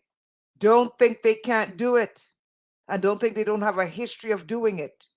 So, what they're doing with this migrant invasion is they're telling countries like Africa, the Africans have to get their act together because the Africans are not sending them. No, they're being driven off these lands via corporations. But it's Venezuelan policy. The Venezuelans are sending them.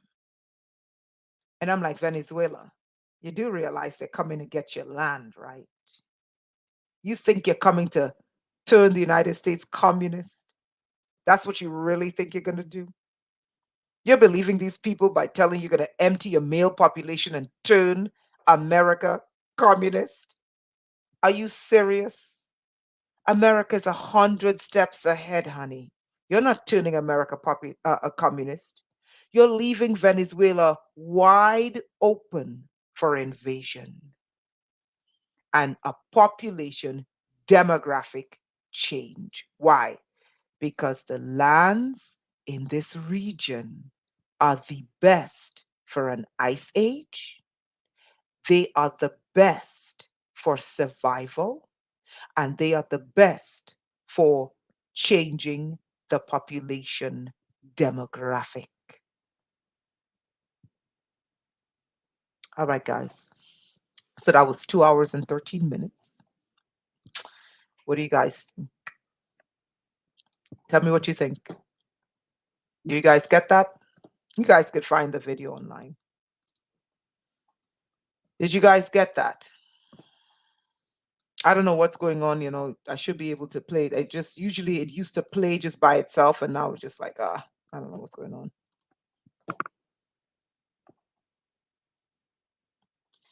Okay, so Saidu says, I believe the migrations are also ushered into the West to help repopulate and replace their failing slow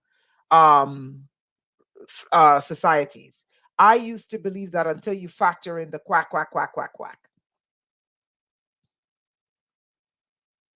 Factor in the quack, quack, quack, and factor in Third World War and factor in an ice age. No. No.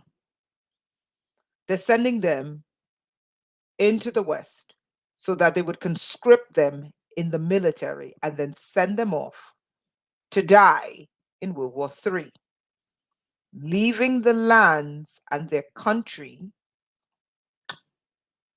without a defense.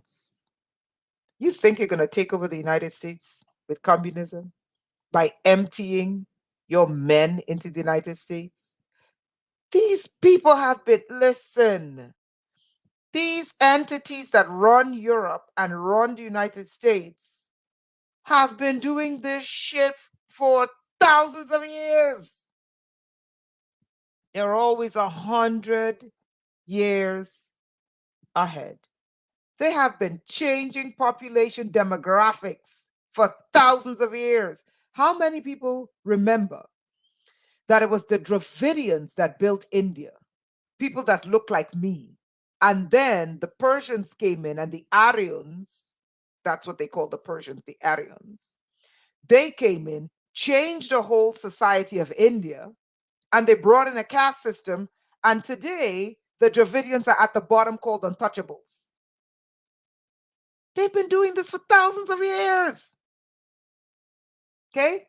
So now, Venezuela, you're not emptying your population into the United States to turn the United States into a third world country, a communist third world country. No, they're letting you absorb, they're letting you do it because they want you to empty out the men in your country. So when they invade, there's no one to fight. Now, Africa, it's different for you because you're still under the colonial pact by France, which is a Rothschild pact of slavery, where the French gets 100% of your resources out of the ground, and you're not permitted to print your own money. And France prints your money, and all your resources go to France, and then France gives you 10% to run your country on. That keeps you in perpetual slavery. Your problem is different. And then if you don't like it, the French goes and they create Muslim jihadists and then run them into the Sahel. Africa is totally different. So you're not actually pushing your people out. No, your people are being driven out by corporations and the Rothschilds and the bankers. But you got to stop it. You got to stop it. You have to go into the media and you have to say, look, this is what's taking place. We don't want African men going into Europe. And that requires that the African country print their own money. That requires that the African countries print their own money. Because the African governments are not running the people out. No, the people are being driven out from war and corporations. Whereas in Venezuela, it is policy to run them into the United States, all paid for by NGOs from the tribe. It's a tribal policy. When they say you will own nothing and you'll be a hybrid zombie, they mean everywhere on planet Earth. So the migrants need to see you are not being brought to the United States to become rich. You will never become rich. The migrants in Europe need to know you are not coming to the Europe to have a life, and no, it will never happen. You are being brought there to be conscripted to fight in a third world war, die, and then the colonialists, the neo-colonialists, take your land and breed out your people. Go home. Your land is rich. Go home. Your land is richer than the United States. Your land is richer than Canada. Your land is richer than Europe. Go home. Because what they're going to do is they're going to conscript you migrants into their military, and they are going to send you to die. And they're not going to put you in a specialized position where you don't die. They're going to put you on the front lines to die, because the goal is get that land, get the fertile women, and breed the race out, like they did with all of North Africa, like they did during slavery in the United States, like they did during slavery in the Caribbean and Latin America. They call it elevating the race. You're messing with the rulers of this planet. Migrants, go home. You are safer in your country. Go home. Go home, go home, go home. Stop going into Europe. It's a setup. Stop coming into the United States. It's a setup. They are doing it to take your rich lands. You see, you can't see, migrants, the gold under your feet. Their satellites can. You don't see the timber, the value in the timber. They do. They've already analyzed the economic potential of the trees on your land. They've already put a dollar figure for the dirt under your foot in your home country. Go home. You don't see the gold on the land where you come from in Venezuela. They do. You don't see the value of the bauxite and the coltan and the iron ore and the rich minerals and the platinum and the palladium and the metals. They already have a numerical value for the metals and the minerals under your feet. Go home. Go home. It's a very sophisticated plan. Migrants, go home. They are bringing you into the Americas to die so that there is no one to oppose them when they invade your land. And they're going to take your women, take your daughters, and take your resource rich lands. And then they're going to breed out your genetics. Mala, thank you. And I'm talking about the rulers at the top. Look at what they did in Hawaii. They burned them out. Trying to look for heaven and hell. Go home, migrants. Go home and stay home. Stay home. In 10 years, you will see how rich your lands are. You migrants in Congo, and I know certain parts of Congo you can't go because of these corporations that are run by the tribe. The tribe that loves bloodshed, that caused 15 million to die in Congo. I know. But in 10 years, migrants, you're going to say, thank God we stayed. Migrants that come from Congo, migrants that come from Venezuela, migrants that come from the Sahel in 10 years. You're going to say it's a good thing we stayed. We didn't know our lands was worth that much. But if all of you men are dead and dying in the streets of Europe, are dead and dying in Canada, and dead and dying in the United States, you're going to watch as you die with them invading your land and no one to fight. You cannot defeat these lizards with a $2,000 check and a government cell phone. Did you hear me? Listen, I know you migrants are coming here for what you deem as a better life. I am telling you, your country is richer than this one. You just don't see how rich it is. You cannot defeat the United States with a $2,000 UN check and a government cell phone. Now, I know you migrants are not here to defeat the United States. You're just pawns. But to your governments, in particular Venezuela, you are not defeating the United States and turning it communist by emptying your country of men and sending them to the United States. You are setting Venezuela up to be invaded. And then they will kill the natives, they will rape the women, and they will steal the land and breed you out. Stop sending your people to the West. Go home.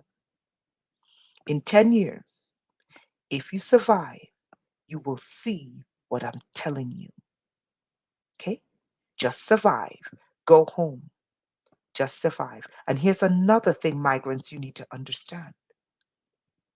No one in the United States, with the exception of the oligarchs and the political oligarchs, no one in the United States, Canada, and Europe has rights. What we do, all we do is we pay taxes and we work like slaves. We have no rights. You have more rights in Congo, the Sahel, and Venezuela than we do in the United States. If you guys don't like your governments, you can rise up and you can throw them out. In the United States, if you don't like your government, you can't even say it because your computer is spying on you. Your television is spying on you. Your stove is spying on you. Your refrigerator is spying on you. Your microwave is spying on you. Your dog is spying on you. Your pen is spying on you. Your lamp is spying on you. Your toilet bowl is spying on you. You walk outside, the pavement is spying on you. The electrical pole is spying on you. Your neighbor's camera is spying on you. The traffic lights are spying on you. The birds are spying on you. The clouds are spying on you. The rain is spying on you. You have no rights. Did they tell you migrants that in the fine print?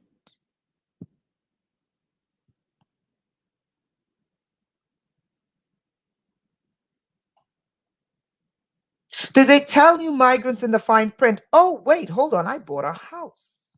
Oh, I need to change your window. I have to get permission to change the window of my house. Did they tell you migrants that in the fine print? We have no rights in the United States. We have no rights in Canada. And we have even less rights in Europe. Did they tell you migrants this?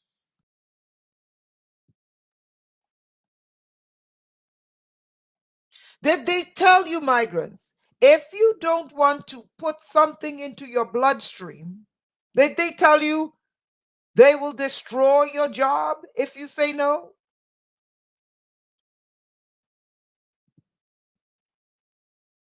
Did they tell you migrants this? I don't want to put something into my bloodstream. Did they tell you migrants that if you say no, they will take your job? They will destroy your family? And then when you put something into your bloodstream and then you get injured and you die, they tell you, not our problem. You can't sue. Did they tell you migrants that in the fine print? Did they tell you that you pay taxes and you can get beaten to death by the police? Did they tell you migrants that in the fine print? Hmm? Did they tell you that? We have no rights. Okay? Matter of fact, we don't even have a government. We're occupied. Did they tell you that we have no free speech? They're trying to take away our guns. And we have no privacy inside our house. The government spies everywhere. Did they tell you migrants that? Go home. You have no clue what you walked into. Go home. You will thank me when you do. And we don't even own any of our possessions. They're all owned by the banks. So you think Americans are rich. Migrants, let me tell you something. They change ownership laws. Did they tell you that in the fine print? That if you pay off your car, you pay $50,000 for a car only to find out you don't really own the car. The title deed is owned by the banks after you paid $50,000. Did they tell you, migrants, that when you buy a house, after you finish paying off a mortgage 30 years later, you still have to pay taxes? Otherwise, they can take your house. Migrants, go home.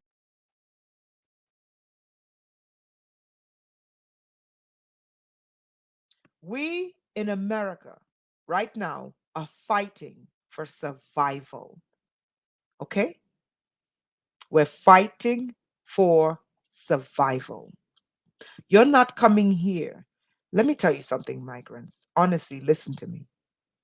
Why would the government of the United States, Canada, Europe, Australia, New Zealand, and wherever else they send the migrants? And I empathize. I don't hate migrants. You need to understand this place is not what you think it is. Why would the governments of these countries in Europe, in Canada, in the United States treat the taxpayers like shit, but treat you like kings and queens without nothing in return? Think. Think. Why would they treat their citizens like shit, but treat you migrants like kings and queens? You know why, migrants? Because they're planning on seizing your land. Oh, they're going to make you migrants pay. And you're going to pay by seeing your countries invaded and your land taken. And when you rise up, you migrants from Venezuela, you say, wait, hold on. You can't bomb my country and invade it. They're going to say, we gave you free hotels for how many years? They're going to listen. They're going to say, we put you up in a hotel for free for how many years? We gave you free food for how many years? We gave you $2,000 a month for how many years? We paid for your cell phones for how many years? We paid for your housing for how many years? Oh, we gave you reparations for your land. And then you're going to sit there and watch them bomb your land. Not bomb, invade your land. And then all of a sudden, the country they told you came from that was poor.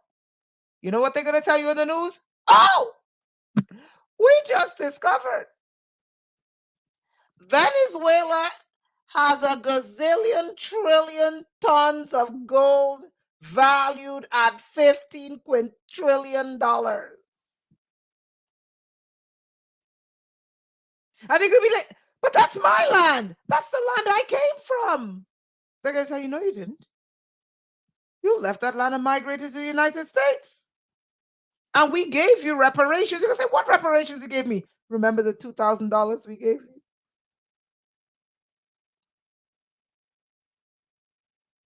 Remember the free hotels we gave you? They said, oh, we paid you for your land. Now we're taking the gold. Migrants. Not everything that glitters is gold. Think about it. Guys, thank you for being here today. I hope the migrants see this. If you can, translate this in Spanish. They need to understand they're being played. Because I'm telling you, when the dust settles, all of a sudden, Venezuela that they claimed is poor, Congo that they claimed is poor, The Sahel that they claim is poor, when they invade, all of a sudden, oh my God, it's the richest place on earth. And they're going to tell the migrants, you have no rights to the land because you forfeited it and we went to Europe. Understand? Possession is 9/10 of the law. And if you're not there, they're like eminent domain. You weren't here. So we took it. We didn't steal it. You weren't here. That's what they say to the South Africans. They tell the South Africans, you weren't here. The South Africans are like, are you crazy? So listen, this is how the game is played from the top down. I didn't tell you. I didn't tell you the people at the bottom. Notice the migrant policies are affecting people in America and Europe at the bottom. It's not affecting them at the top. So all of you who are stuck in the mindset of color, oh, it's white, it's black, it's no, that's not what it. No, no, no, no, no, no, no, people. It's always the top down. Understand the top down. The migrant policies are affecting people in the United States and in Europe at the bottom. It's not affecting them at the top and it never will. But the invasion of the countries that the migrants come from will affect them at the top, in the middle, and at the bottom. Migrants, go home. All right, guys? So thank you. Love you guys. And I hope to see you guys again. I'll probably do another live stream this week. And remember, January 26th, we're going to be doing a transmutation series. We're using cymatics. When you come in, you got to send me two things. You got to send it before. Just two things. What you want changed in your life. Evil to good. I don't do good to evil because I don't harm people. Evil transmuted to good. And we're going to be transmuting some stuff and changing people's lives. Okay, guys? Guys, love you. I am not saying beat up migrants, hate them. These people are just looking for a better life, but they're being played. They're being played like a fiddle. Educate these people. Educate them as to why it's better for them to stay in their countries and not listen to these crazy people telling them leave their lands. Okay? All right, guys. Love you. Peace out. Love each other. There's enough hate on this planet. There is enough hate on this planet. And I know there's a lot of hateful demons. I know, I know, I know, I know, I know. Love each other. Love each other. Okay? We're all we have. The entities at the top, they hate us at the bottom. They hate us in the United States. Meanwhile, the people in the United States are fighting over skin color. And I'm like, can't you idiots see? They hate all of us. The rulers of Europe, they hate all their people. The rulers of Asia, they hate all. They just hate all of us. We're not them. Love each other. That is how we win. Okay? Love you guys and have a wonderful evening.